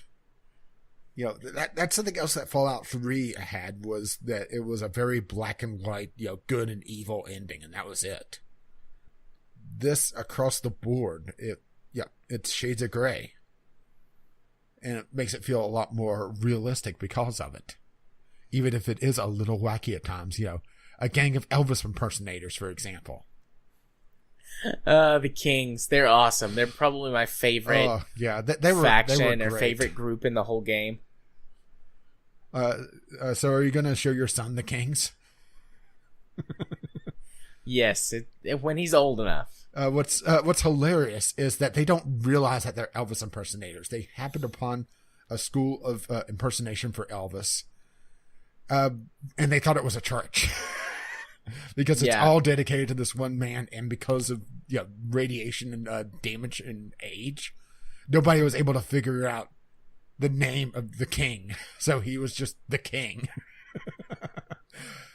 But everybody talks in a very bad Elvis impersonator voice, but are completely serious about it, and are trying to remember what Elvis movie or outfit is based on. Because it is based on an Elvis movie, but I'm blanking on what one. Oh, I don't know. But and they're a good faction as well. They're not, they're trying to keep order in the outlying areas of New Vegas called Freeside, because what House has done is essentially cordoned off New Vegas to the rich portion and the poor portion of town. And in order to get into town, you have to essentially pass a credit check. Otherwise, you're in the slums. So, House is corporate America to a T, right? Yeah. It's there's just so many interesting little bits in the factions, Some of the towns, there's no good endings whatsoever for them. I think Novak, they're pretty much fucked no matter what. Because they have a bunch of radioactive waste from the nearby rocket facility, poisoning them over time. And, all the ghouls. Yeah. Even if you send them into space, which, yes, that's a thing as well. Yep, I did that. I sent him to space. Well, I was pressed for time, so I skipped it, but I did it in my previous run where I was actually NCR. So I know most of the NCR storyline. First person, I should say. And the NCR storyline, it's dealing a lot more with the corruption of the system. And having to deal with, them trying to overexpand. Because, did they ever really say why they're so eager to snatch up land outside of trying to get it instead of the Legion? I think they're just trying to become the dominant power in what remains of the United States. Or I do know that they talked a lot about supply issues back home, that they've grown too big to be able to sustain themselves, so they need more land. So there is that as well. So there's even the good guys are not exactly clean in this. And then you have the independent line, which essentially, when you start the game, you get shot in the head. And I would say about a quarter to a third of the way through the main storyline, you discover, or have the potential to discover, because you don't actually have to discover it, depending on certain speech checks. The plot that this guy was trying to perform to overthrow House and essentially take over New Vegas. Well, the courier that's your player character, by the way. You're actually is this the only Fallout game that you're not a vault dweller? Yeah, I think so. I mean, maybe some of the strategy ones, but that's not in the mainline series, which I realize this one isn't either. But this is one of the few times that you're not a vault dweller. Yeah, the only other game I can think of where you're not a Fallout dweller is Fallout. What is it? Brotherhood of Steel. Whether you're playing, it's the tactical or the strategy game, and you're playing as the Brotherhood of Steel, who are not vault dwellers. Yeah. But otherwise, I think even though you do get a vault suit, but that was from the Doctor. Yeah. And that's where you get the Pit Boy as well, but. You discover this potential plot to be able to overthrow New Vegas and really do as you please. There's not a lot of canon of what happens, but it also allows for a lot more role play. So my character, by the end of things, was actually a member of the Followers of the Apocalypse as well. So I would like to think that my character was trying to make a better world for all instead of just the business interest of the Strip. The Followers of the Apocalypse, those are the doctor people, yeah, the right? doctor people, And, that essentially the counterpoint to the Brotherhood of Steel. They're trying to discover technology to help everyone instead of holding it to themselves and prevent the rise of technology again. So there's several factions that are directly counter to one another, and that's one of them. And of course, the two big ones, NCR and the Legion. It's such a shame that the Legion didn't get more story. I would have loved to, see more backstory on that. Yeah. But yeah, I just viewed my character as since he was in the Followers of the Apocalypse, and as he activated the Archimedes 2 death laser. Because, yeah, why wouldn't you have a giant orbital death laser, right? A giant space laser. I did not do that. I didn't activate the laser. Oh, I went Like, out I knew my it way existed. I knew I could do it, but I chose not to. I went out of my way to purposefully. do it. And it also triggered one of the Brotherhood of Steel quests early. Because I got the weapon for it, the Veronica around. Yeah, the little ray gun, like toy looking gun that the kids are playing with. Yeah, and what's hilarious is the first time you use it, Veronica says, "Well, yeah, it works." I would have the firepower to be able to deal with, the Legion and the NCR. Granted, it is a once a day thing, but they don't have to know that. Yeah. I viewed it as my position was a lot more solid. And I would try to support the followers of the apocalypse. I was friends with the kings. I still had my favor to the king of kings. Yeah, I was friends with the kings as well. I viewed myself as, trying to build a better New Vegas. Now, the question is, would I be able to in the long run? Because, you are a courier. You're not, someone that's dealt with these factions directly. It seems like you're constantly, weren't in the area. You're an outsider. But depending on how you handle things, you have the boomers, which are, these explosive crazed nut jobs that hang out in this military base and fire howitzers. Yep. Also known as my spirit animals. Yep. And then it's the first, I believe, NCR quest, like, leading to the end game, is you have to go convince them to join you. Or join the NCR. The wild card is you have them support you directly and not your faction. The wild card has a quest called Side Best, which essentially it introduces you to, I think, 6 of the major minor factions, which I realize major minor. It's the Boomers, 2 of the factions that's in the Strip. The Brotherhood of Steel, which I just choose to ignore them because honestly, the Brotherhood of Steel as a faction is interesting, but they're irritating. And their quest line is very convoluted and frustrating. Granted, I was able to skip a good portion of it potentially because I got one of the items that they require to be able to continue, but I just didn't care for the Brotherhood of Steel.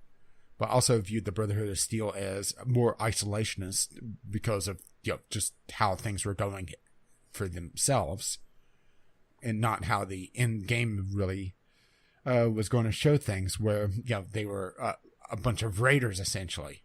Well, I didn't view them as that. I was viewing them as them wanting to continue to be cut off from society, which was fine by me. But let's see. I'm trying to think of who else. The Great Khans, which you're able to break the alliance with the Legion and make the final fight a lot easier. Also pisses off Caesar, which is a great bonus. And one other that I'm blanking on. Or maybe it is the Boomers for the last one, I don't know. But yeah, the wildcard storyline, it's essentially a spanner in the works, and it's a lot faster than all the other ones, really. Because you have a lot of options to really just skip things if you really wanted to. Like the side bets, you could go talk to them and say, I chose to ignore them. Let them deal with their own thing. But in the long run, I feel like that would have been a power destabilization thing, so I still did the storyline. A little bit of role-playing, a role-playing game. Yeah. But, yep. But, the game offers that option to you. Yeah. Which is great. I think it's good that it has that choice. I should say, the reason why this hard card or the side bets and the wild card exist is because of Yes Man, which is the Securitron that was hacked. Not by Benny, but Benny paid someone to do it to essentially be overly helpful. And even when he disagrees with you, he's passive aggressive about it. And he's just awesome.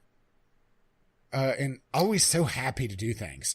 sort of like how they wanted to portray Claptrap, only without the annoyance factor. Less annoying. Or not annoying. Yeah, I mean, the NCR questline basically breaks down to doing stuff for them to secure their position in the area to be ready to maintain control of the Hoover Dam, which is like what the whole main plot revolves around, because the Hoover Dam is still functional and is the largest supplier of power to the whole region. And basically whoever controls the dam controls the area because they control the power supply. So, so I'm not familiar with the wild card ending. Like, okay. I know that if you side with House, like, he takes control of the dam, and capitalism, ho. The NCR, you defend the dam from the Legion, and maintain it, so the NCR remains the most powerful faction in the area. And then for the Legion, you assault the dam and take it over. Okay, the wild card actually plays out a bit like the Legion one, where you are more sneaky about it, though, especially if you hadn't completely pissed off the NCR yet. Because how I did it was I did a few quests for the NCR, so I had my rep built up for them. So by the time I hit in-game, which I think that's the final quest I believe is called No Masters, No Kings. I was able to just waltz right into the control room, and that's where I had my big fight with NCR. I was able to walk past everyone. Gotcha. I had a big fight with in the control room, and was able to send essentially an energy jolt to Fortification Hill, where all the Securitrons were, and raised my army. Then it was go fight the Legion. So the wild card is essentially a combination of the Legion and the NCR, where at first I'm fighting if I hadn't had the positive rep with them, I would have fought in against the NCR, taken over the control room, sent the energy jolt to kickstart all the production for the Securitrons, which had been upgraded.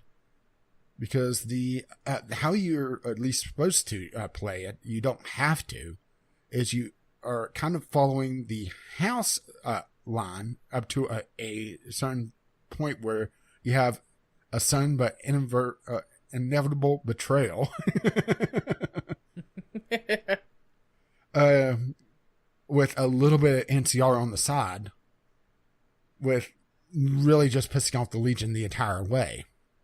Because there's this point in the Legion encampment where you're pretty much the point of no return for them, which is setting up the Securitron upgrades. So it's a sort of a mixture of the three. It's not its own thing, but that makes sense with how the plot of the story plays out. So then, after the Battle of Hoover Dam and you defend it, you actually go into the Legion encampment and wipe it the fuck out. Caesar's already hightailed it back east, so you end up finding as second in command. Then after that, the NCR comes in, and you have a couple speech checks that you're able to essentially just send them packing, but the last speed check is like an 80 or 85, and I didn't have that high. And I didn't have my magazine used, which that's another thing that's new to New Vegas, is you're able to do a temporary massive skill boost. But I didn't have it ready, so I failed the speech check, and then the NCR attacked me. Granted, the NCR was kind of surrounded by my Securitron army at this point. So I killed both armies at once. Nice. Yeah, that sounds interesting. I might have to... when we're all done with this, take a little bit of a break and then come back and do the wildcard run. Yeah, the wildcard run, I would suggest following along with the NCR a little bit, and a little bit of you're forced to go along with House for a while. But to make the end fight easier. But it really is supported a lot more if you do some of the side stuff and a lot of the little stuff that I wasn't able to do just because of time constraints. To essentially solidify your power base. The wild card run feels like the role play run, to be perfectly honest. Because it feels like a courier would come in and see the corruption of the NCR and probably have firsthand experience with it, see the evil of the Legion, and see House for the slimy scumball that he is, and say, fuck it. Or just wander off into the waste and do his own thing. Speaking of his own thing, since we didn't take a break in between segments, I'm going to take one now. So where were we? Where were you? Well, I was mostly talking about how the wild card could really just be called the spanner in the works, because it's really I would say two major betrayals. Caesar, one against Caesar, trying to get you to destroy whatever a house has in his bunker, because he doesn't know, and his reasoning for not wanting to send someone down is interesting. Did you ever talk to him about it? No. Because you did say you did a house run, right? Yes, that was. But there's also the out of food. Well, there's the opportunity to do it without ever talking to Caesar as well, depending on once again speech checks in the tops, one of the casinos there. You could just kill Benny outright. The first run that I did was a house run, but that was years ago, closer to like something like 2011 or 2012. Well, so some of the nuances I've forgotten of that. Well, his that main reason for not wanting to send someone down isn't for fear of what's down there to his troop. It's the idea of what could be down there. Because he doesn't want to show a potential victory where flesh and blood isn't involved. That it's just rivets and bolts that could be spilt. He doesn't want to instill that idea. And even if he kills the person that goes down and destroys whatever there is, he's afraid of that idea leaking out. So he's waiting for you, because he knows that you are chasing Benny because you are exceptionally pissed off about getting shot. Which makes you wonder, why are you so pissed with Benny? Because by that point, I'd been shot quite a bit. Well, he shot first. Oh, the Han Solo effect. Yeah. If he didn't kill Greedo, Greedo would have just been chasing him all across the galaxy. Now it makes sense. Plus, the snazzy suit. There is that as well. You like the snazzy suit. There was actually, Benny was supposed to be a potential companion at one point as well. But he was cut for time. That's why he just disappears after he's released, if you release him. Yeah, I always kill him. I left him for a crucifixion. Oh my. Hey, you do not fuck with me. Fair play. Fair play. Or, okay, you can fuck with me, but you better not leave me in a shallow grave. But, yeah, that's the first one. And the other one is, of course, against House, either disconnecting him or just killing him outright. And honestly, House's hubris really got the better of him. Not just, the fact that he gave the courier free run of the casino, but the fact that he was behind such light defenses. I mean, he was behind, well, depending on how you did it, either a 70 skill check on signs to be able to hack the terminal, or you just had to find one of the key cards, which I accidentally did on my first run ages ago. And during one of the encounters with House, I was just messing around in his room, and I found the terminal, and I was like, oh, what does this do? And then I got killed. Well done, sir. But well done. But between you and House is only 2 Securitrons? Which, granted, they're not that hard to kill. In story, they're supposed to be a lot tougher, but you're practically godlike. And by this point, I was in full power armor, and my 3 human companions were in pretty high end armor. It wasn't until I did Veronica's quest where Which I feel really bad for Veronica. Veronica doesn't have a happy ending no matter what.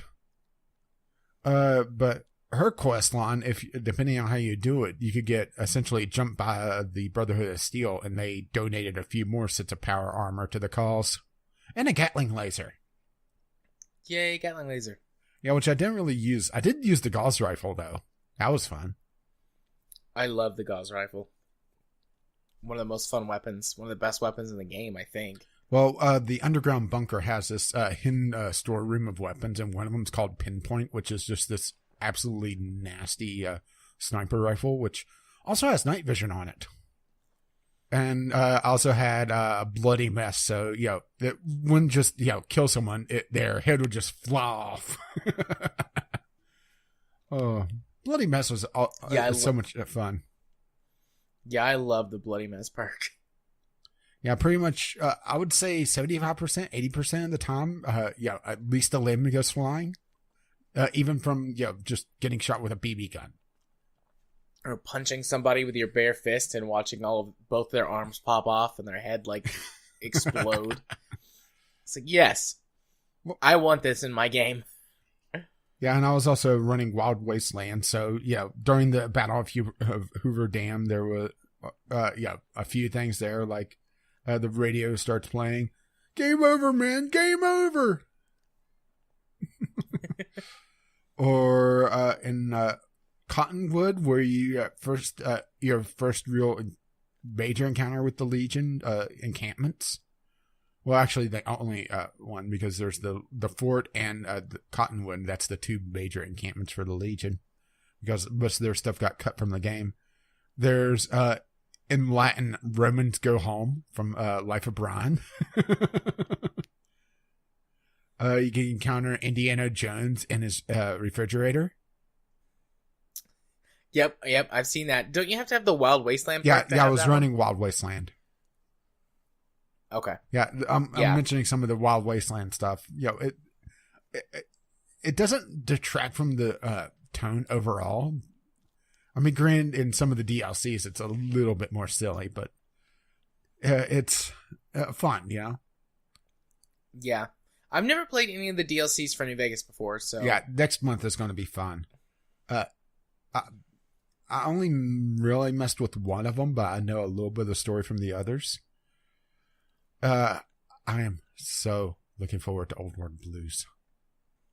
You have no idea. Nope, I've never played it, so looking forward to that. Oh, well, I'm not going to spoil anything for it, but think of essentially the tone of Portal. Only more gritty. Sounds gone this mad. Will be interesting. And in my opinion, it's the best DLC, but we're getting ahead of ourselves. So, NCR, is there anything really stand out about it outside of just submitting their position? No, there really isn't. I mean, you go on. I think there's 4 or 5 quests total that make up that line. A couple of them are longer, but no, the boomers are really the most interesting part of that, getting them to join the NCR. Otherwise, it's just like your errand boy for a while, making sure that, some people get to where they need to go, and, killing the right members of the Legion, and going against House's wishes. And then the big final battle.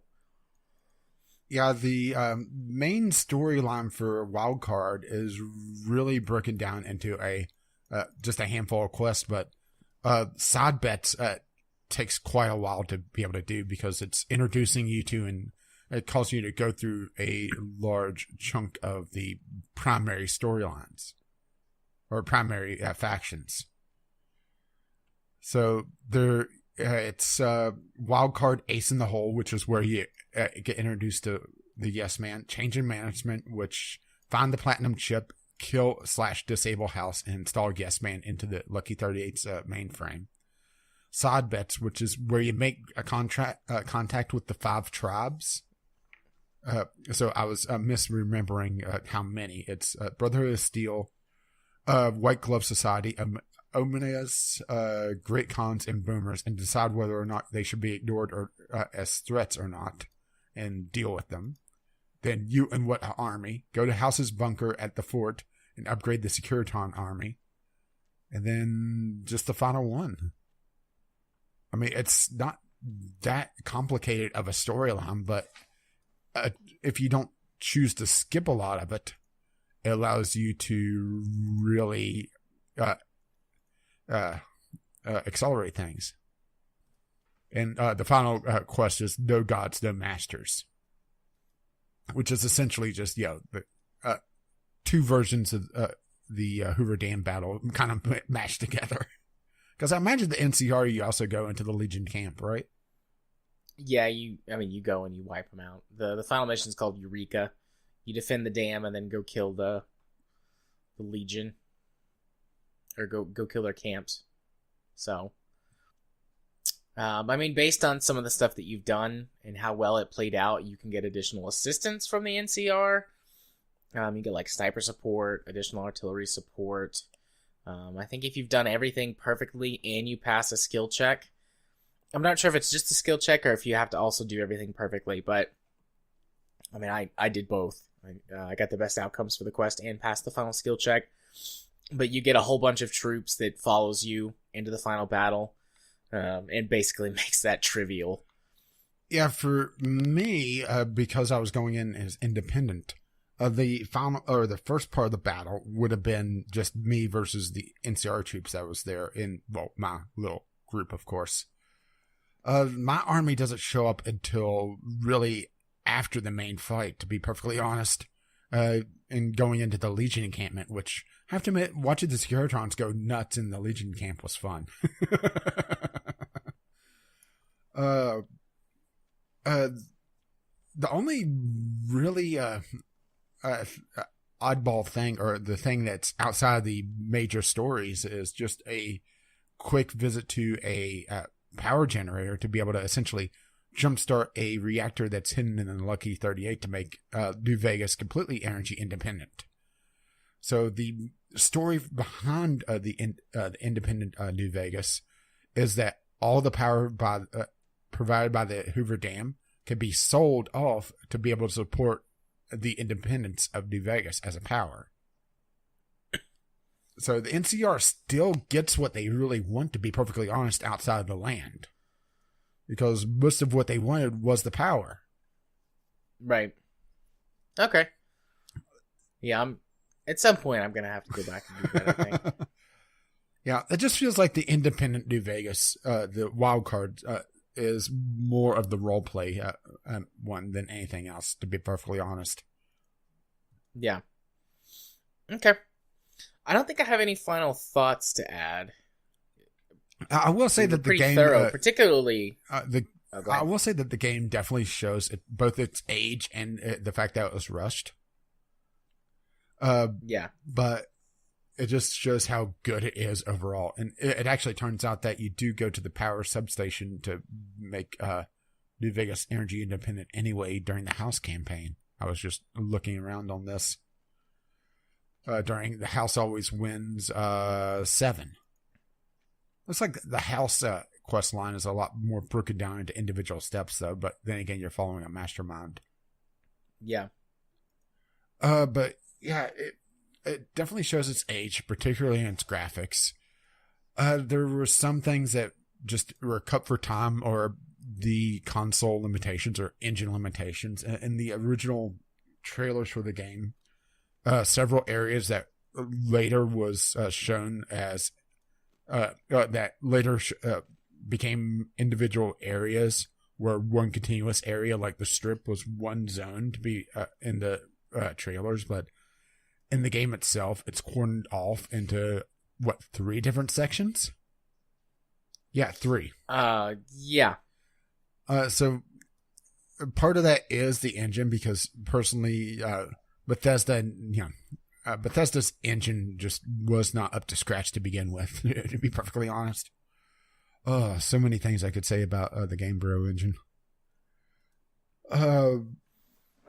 I just really wish New Vegas had the time to really become what it was meant to be. I would love to see a remaster at some point.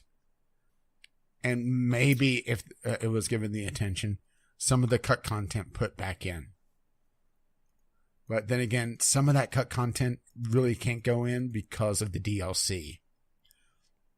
Like, well, for example, one of the antagonists was going to be a companion.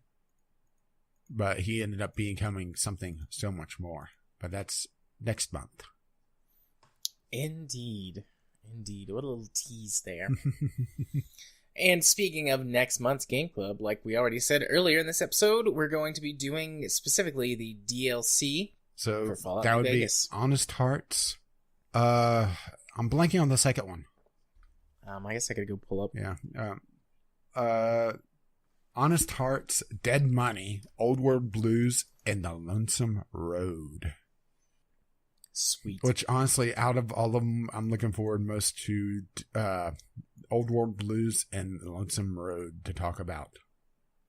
And that one's going to be probably closer to our beat by beat, but not quite. Yeah. Yeah, because we're gonna, unless there's some crazy additional mechanics that have been added, we've already had that discussion and the comparisons and stuff like that. Well, I do know that there's a severe tonal difference in one of the DLCs. I'm not sure if I should mention what one. Well, there's actually two tonal differences, but I already mentioned Old World Blues being very campy, 50s sci-fi. That'll be good. Yeah, it's going to be a fun time. And also, all the different DLCs have different weapons that they incorporate and different companions. So we'll have to see how we think about the DLCs next month, though. And we did. Indeed. And I did mention that we were going to do Captain Spirit. The Awesome Adventures of Captain Spirit for September. Well, I was mostly wanting to give the run-up for Dwarf Fortress for our scary, scary game in October. Give people time to be able to start absorbing that game. Because I know I'm about to.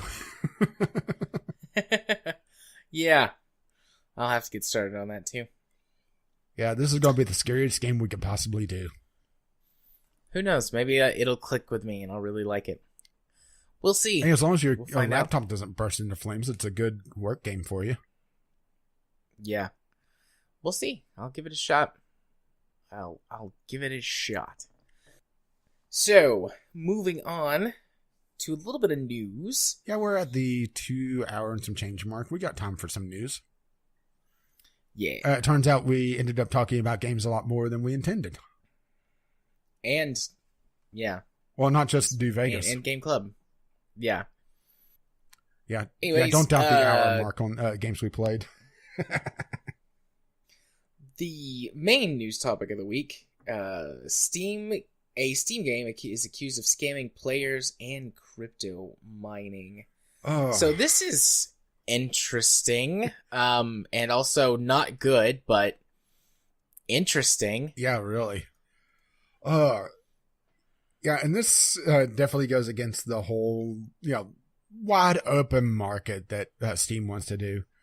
I don't agree with them doing, you cannot have adult games. You cannot have the anime boobies. But at the same time, there has to be a little bit of, this game isn't a fucking virus. So, this wasn't just one game. This was actually 3 games, but one got the most attention because of something else it was doing. And I'm trying to find which game it was exactly. Astratrium? It was essentially a really, really, really crappy vertical platformer. But what they were doing was they tied the game into Steam's drop system and did it in such a way where you had to leave the game running for about 40-ish hours a week. And you also had to have it on at a very particular time. Well, people started scanning this game and it was starting to hit some positives on virus scanners. And it turns out that this game may have had a crypto miner built into it. Not Bitcoin, but something else. Did they actually say which one? Monero, Monero, I believe, is the coin. I don't know this coin, so. It's a relatively popular coin, unless it's really like fallen out since last time I checked. I believe Monero was in like 7th or 8th place in terms of like how much value it has. But anyway, what they were doing was they had allegedly, because I haven't seen any hard evidence on this. I've seen some people posting positives on virus scanners, but I haven't seen a breakdown on it. But what they were doing was supposedly embedding this Monero miner into the game. And as the game ran, which honestly, the game required no horsepower whatsoever to run. And as the game collected its drops, it would also mine out the Monero coin and then send off the hashes when the game did a manual reset on its drops. So the game had to actually be running on a Friday to be able to get the drops reset. And it also happened to supposedly send off the hashes that it computed. Oh, what a scummy thing to begin with. But the drops were designed in such a way that they looked like TF2 items, some of them.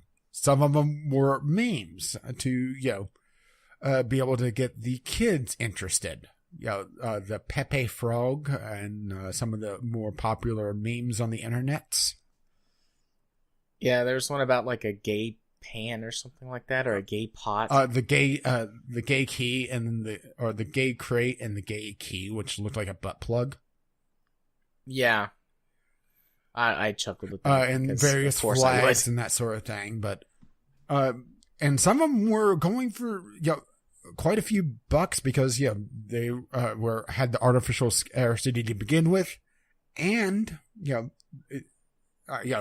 there were things that other Steam games were offering, but then you had the items that looked like like the TF2 golden frying pan, which is several hundred some of the TF2 items that they were emulating were several $100s. The golden frying pan being $1,500 to $2,000, and it looked like an item from TF2.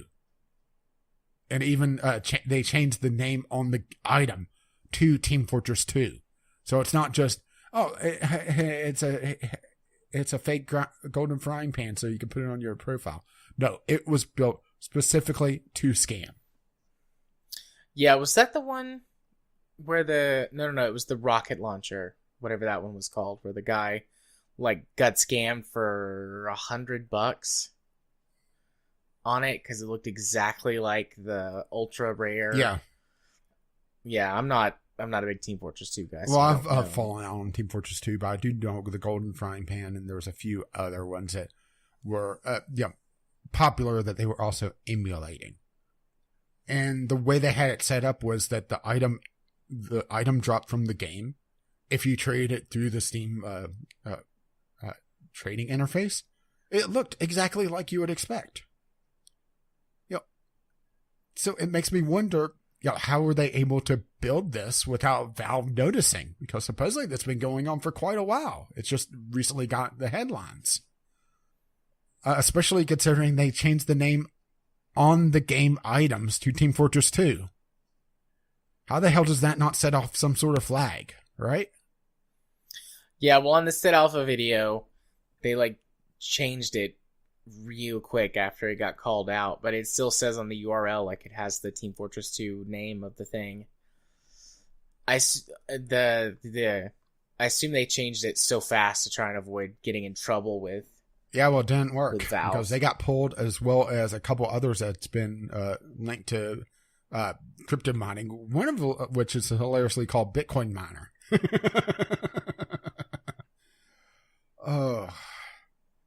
This is the problem with the completely open market and Valve wanting to just be reactionary. Because Yeah. they don't want to do any curation, which, okay, they don't want to arbitrate taste, but at the same time, they should at least have some sort of legal liability to make sure that the games aren't viruses. Is that too much to ask? A Valve? Yeah, probably. Yeah, this whole thing is really Fascinating interesting. and scary.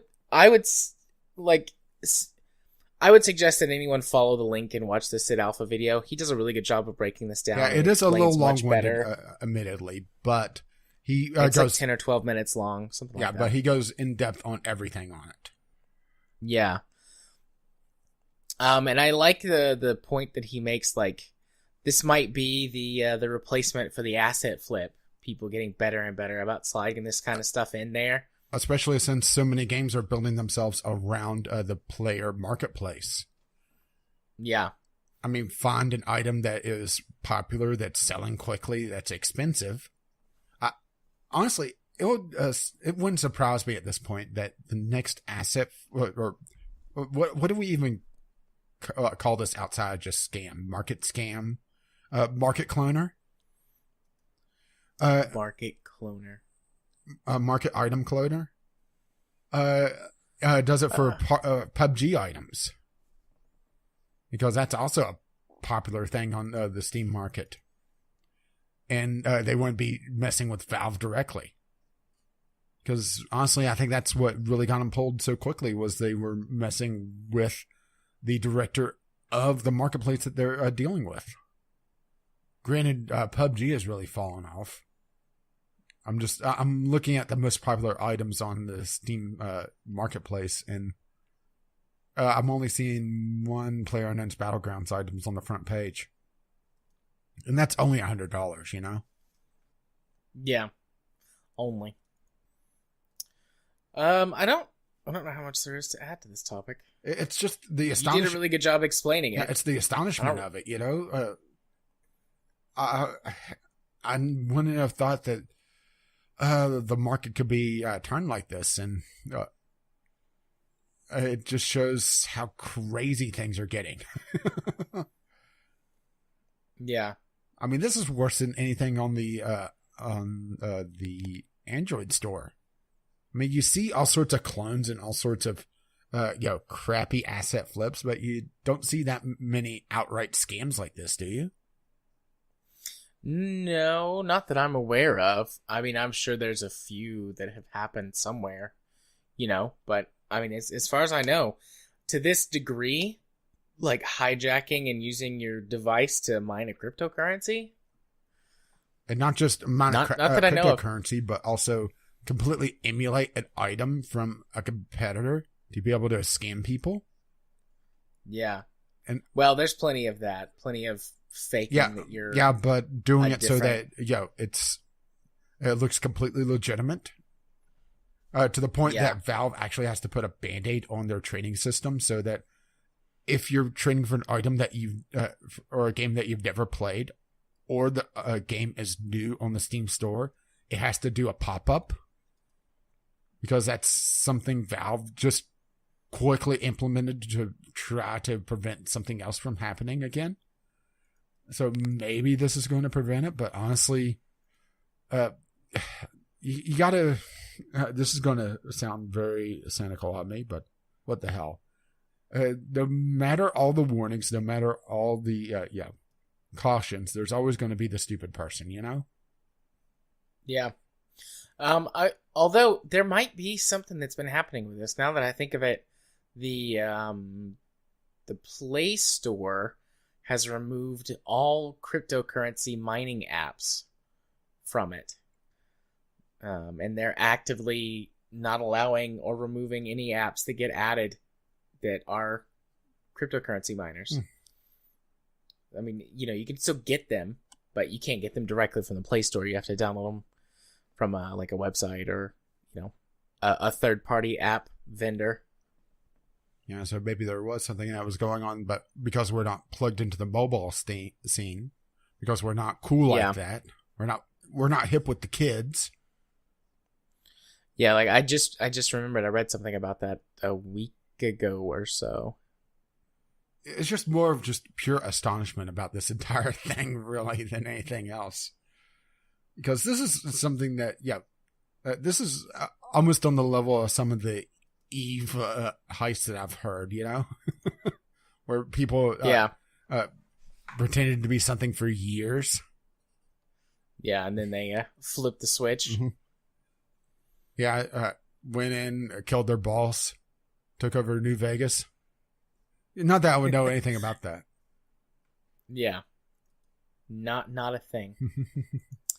Okie dokie. Moving on to our other news topic, because this won't take long either. The PUBG Corp details its 5-year esports plan, but they also say they're not esports ready. Yeah, mostly I did this to chuckle at where they announced they weren't esports ready. Because I told you, and you got a good laugh out of it. They announced this at their invitational tournament. Yeah, we're not esports ready at our esports tournament. Yeah, it's... Huh? I do think that they're done right.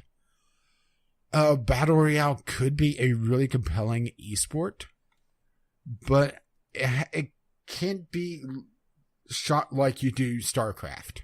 It can't be a live stream because there's so many small fights and so many things that you have to follow.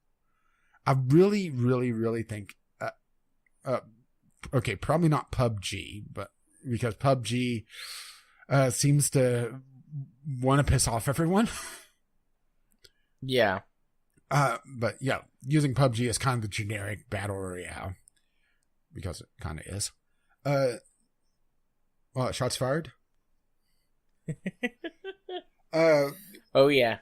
I would say that a edited, 2-3 minute delay so that it could be edited on the fly between different camera people, different observers following major firefights, following the big players in the game, could be a really compelling thing.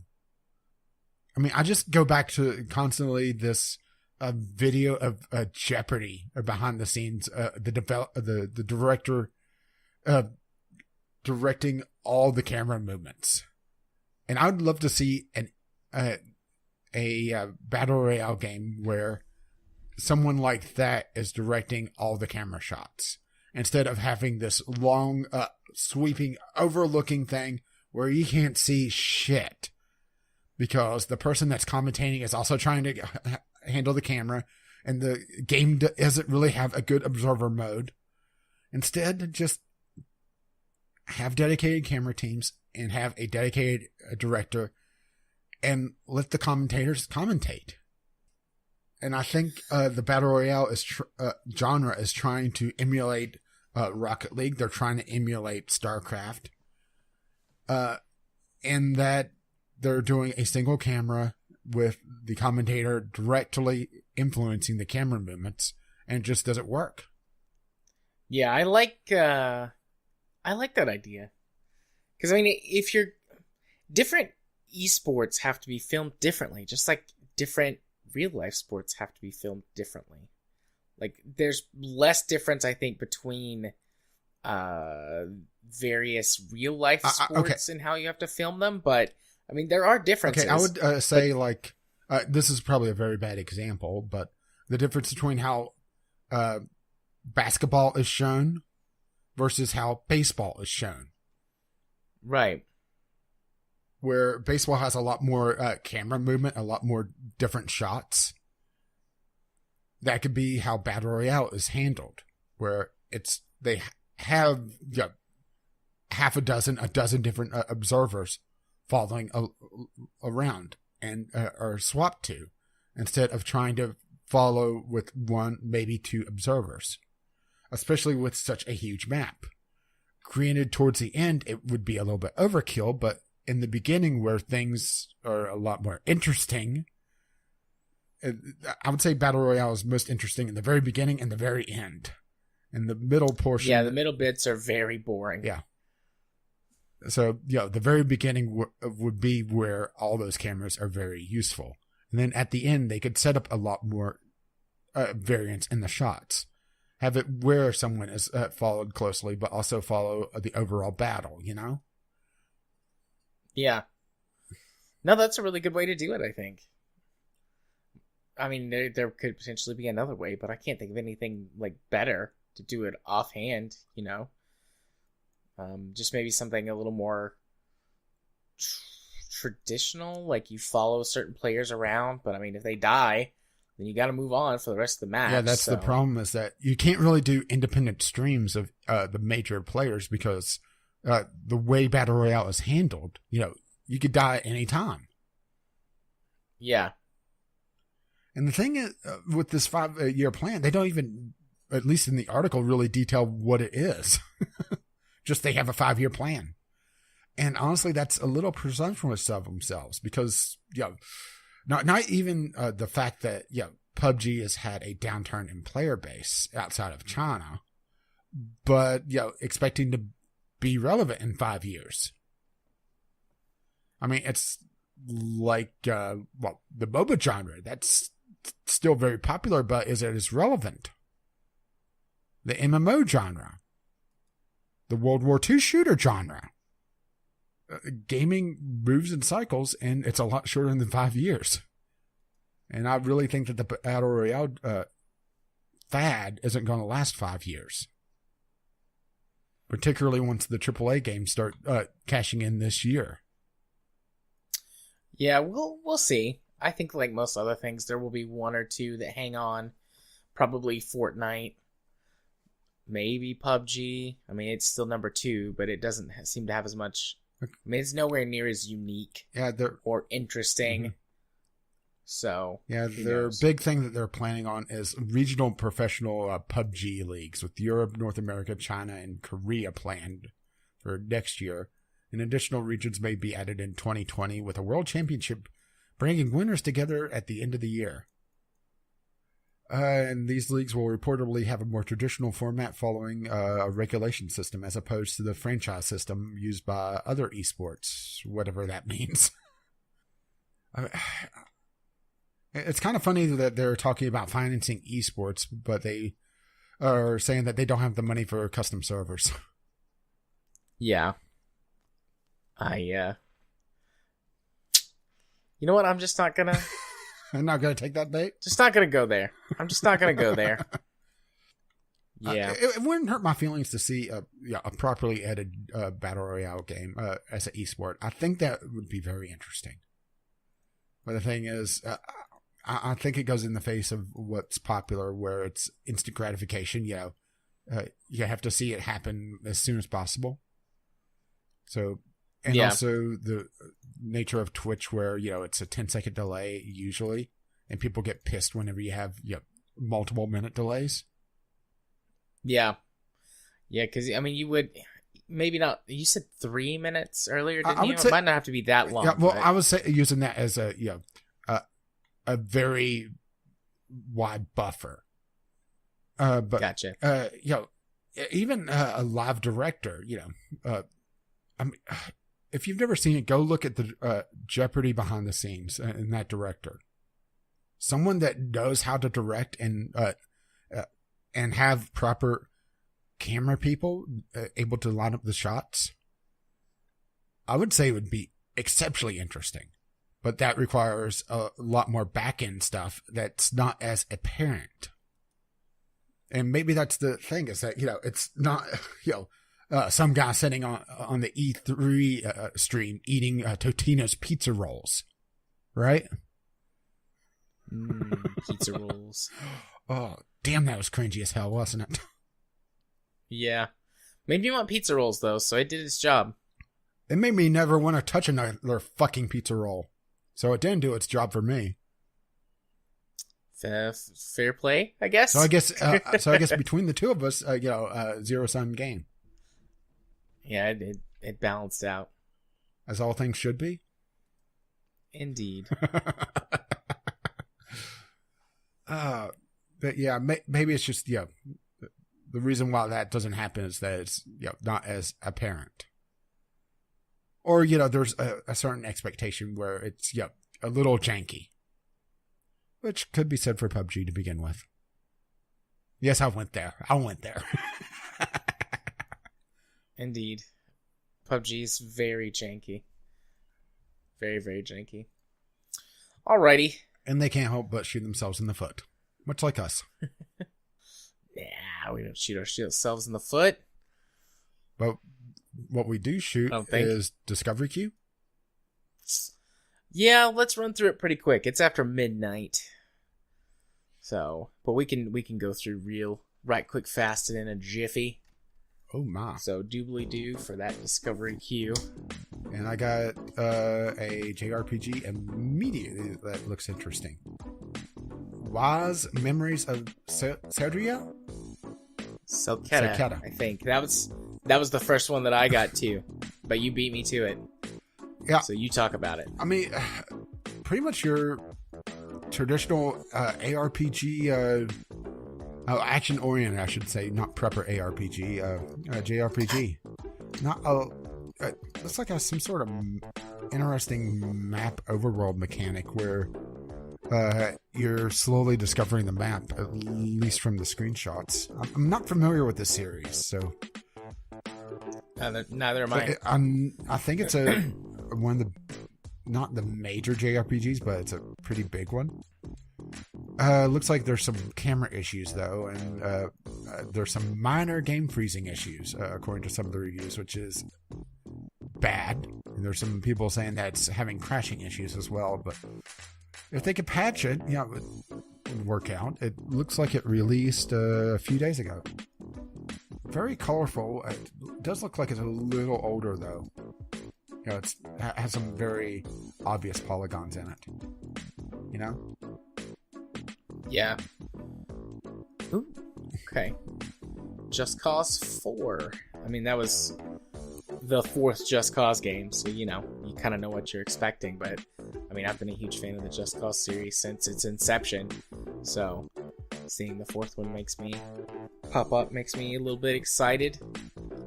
Releasing December 4th right now. Did they give it an official announcement at E3 for a release date? Do you remember? I'm not sure. I think this is the first that we've gotten a release date of. I mean, I'm not going to pre-order it, obviously. Thou shalt not pre-order, but... Mega Man X Legacy Collection. Mega Man on PC. Interesting. Not the biggest Mega Man fan personally, but still, that's really cool. Never played it growing up. But Mega Man is a major franchise for the Nintendo era. Looks like it requires an internet connection on game launch, though, so that's a definite no-no. Yep, that is no bueno. Yeah, it's not an activation. It's online to be able to launch. So, hey, Capcom, you done fucked up. Why are you DRMing Mega Man so heavily? Especially Mega Man X. This is an older game, isn't it? Yeah, Mega Man X was 90s? Early 90s? And this is a Mega Man X collection, so... it's an older collection because it's in 4x3. I mean, all those games are emulated at this point, so... I mean, it's not that expensive to begin with. It's $20. Yeah, it's expensive for an old collection, but still. Yeah. But, yeah. It's Sonic. Popular, so... classic, so that's what they're charging more for. I got another one. I also have one. Gaia. It doesn't look great, but the sci-fi base building survival game that pretty much has me interested. So we'll see. It doesn't release until 2019, and even then, it says it's going to be early access. So I'll watch it and see if it looks like it's going to turn into anything or not.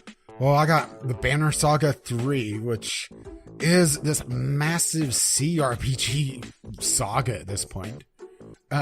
What's interesting about it that you don't see that often these days is that the choices from the previous games carries over, sort of like how Mass Effect was supposed to. Yeah. And supposedly it makes some real difference in the storyline. The first two are given out for the prom day giveaways on Twitch by the time you're listening to this last month. Well, I guess technically now last month. It's a very, very interesting thing. I would say that it's probably best to go back and play the first one first, like you do. But yeah, just some stunning art in this. This is one game series that I need to go play, and I've got the first two now. I was actually holding off on picking them up until after the third one came out. But hey, free is free, right? Free is free. And I'm still clicking my queue's finished. I only had 2. Well, I'm skipping some of these. Oh, I just got Gaia. Nice. It's been a couple shared this time. And I got some really crap ones. And some that, would interest other people. Just got Farming Simulator 19. But I'm not going to put that on my queue. But hey, Jim would love it. And yep. That wraps up my queue. I didn't have a lot of really good ones. So I had 2 and you had 3. Yep. Excellent. Well, we'll move on from this to the part of the podcast where I go first. Well, while you go first, I'm going to get up and stretch. Okay. If you want to see my content on the YouTubes, you can do so by searching for Gaming Psychologist. And I just want to give a quick thank you to the few subscribers that have subscribe to my YouTube channel. If you are also indeed podcast listeners, or maybe you listen to the podcast when I put it up on my YouTube channel. Regardless, thank you very much. If you want to see me tweet all sorts of things, you can do so by going over to @JMA4707 on Twitter. Follow me there. I haven't had too many tweets this past weekend. I was pretty busy though with some personal stuff that I didn't want to tweet about, so nothing there. But sometimes there's politics, sometimes there's video games, sometimes I'm just silly. You never know what I'm going to tweet about. Also, if you want to see me over on Twitch, you can go to twitch.tv/jarthur4707. Haven't been streaming here lately, but I have been posting the episodes as Twitch premieres so that people can watch live if they would like to do so. Finally, if you want to be my friend on Steam, you can do so by sending me a friend request. My username is jarthur4707. I accept all friend requests from people who send them to me, and so far, everyone has been very nice and kind and lovely. Lovely, lovely people sending me friend requests on Steam. And if you wish to let them know exactly what episode of the podcast you're coming from, the password for this week is Johnny Guitar. Nice.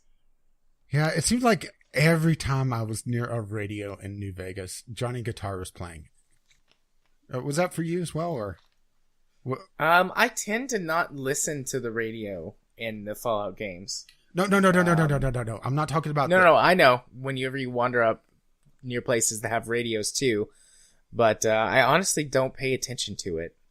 So maybe, maybe not. It has this really slow pace that just kind of drew my attention, I guess. And plus, I kind of enjoy that type of music anyway, but I got a little tired of Johnny Guitar. Fair play. What about you, buddy? Where can they find you on the interwebs? Oh, well, you can find me over at Gaming with Caffeine Rage, where in theory I would have a lot more stuff going on, but New Vegas has monopolized a lot of time to be able to get jump started again. Maybe I just need to take over an electrical substation and get the reactor jump started, you know?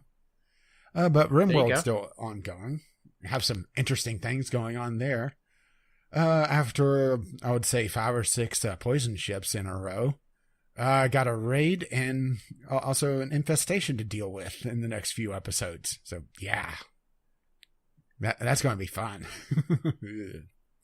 Hoping to try to get other stuff going. It's just, it takes a lot of time, and I'm wanting to get through Game Club stuff. So I focused on that, and yeah. Also was trying to do the Sunday sampler, but just recording issues. The tactical screens on This Is the Police 2 just would not behave themselves. I was just having way too many lockups to want to risk it. Granted, I probably could have done an edited version, but that would have required too much time to be able to, edit, because I don't, slapdash editing like, our all-powerful editor. I take way too much time. Indeed. Awkward silence. Did you get lost? No, I was waiting for you. No, it sounded like you were about to say something, so. Oh, no, I just said indeed when you talked about slapdash editing. Well, I didn't hear indeed. I heard. Oh. My mistake. It's fine. I'll fix it in post. No, you won't. Because that would require more than slapdash. But yeah, hopefully get the Sunday sampler out this week. It's just, it's a very chaotic thing to begin with. And whenever I have something that is great until about 3 or 4 hours in, then I start hitting the recording issues. Yeah, it's a little hard to recover from that, particularly when I was already counting on doing that with the embargo in place. But that's beside the point. So yeah, I'll try to get more content out sooner rather than later. We still need to record some spin tires this week, assuming you're going to be awake for that.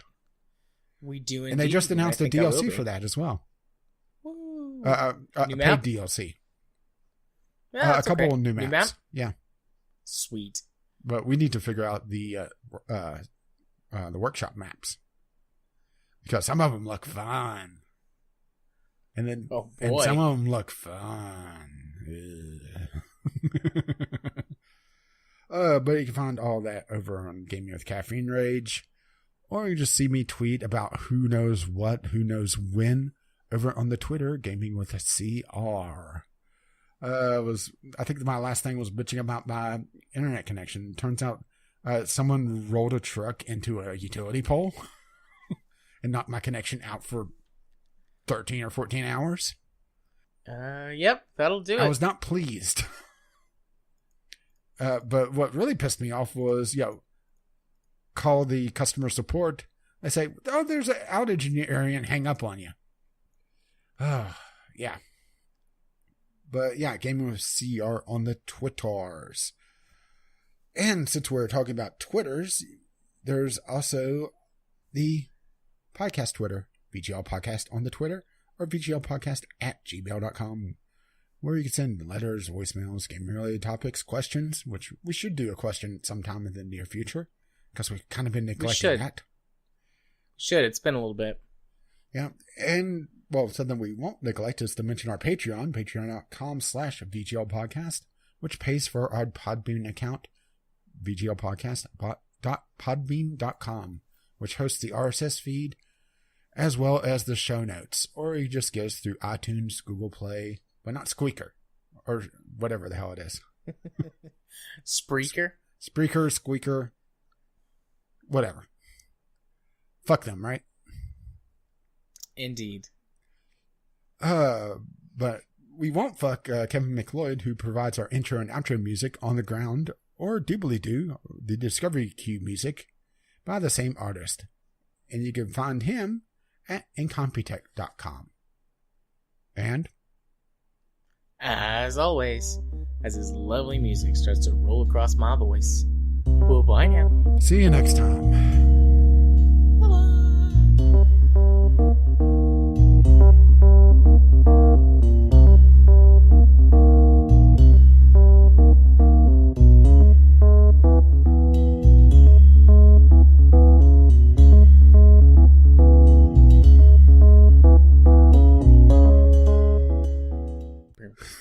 The song that sticks out to me the most from the Fallout series is still I Don't Want to Set the World on Fire from Fallout 3.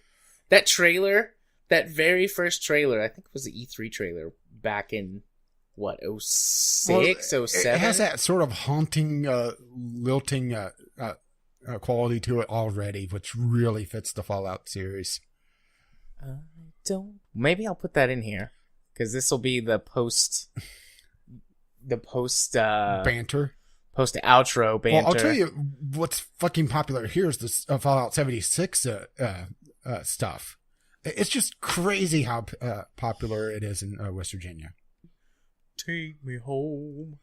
The irony of it all, the irony of it is, the song isn't even about West Virginia. No, really. Oh. If you look at the lyrics and look at a fucking map, Maryland and Virginia, it doesn't have a damn thing to do with West Virginia outside of mentioning the state. Yeah. And some people, retcon it and say, well, maybe he's wanting to go to West Virginia. No, the artist never went. Well, maybe he went, but not during the song. Oh. Honestly, with some of the stuff that goes on here, it would be getting the hell out of here. Indeed. Bye-bye. Oh.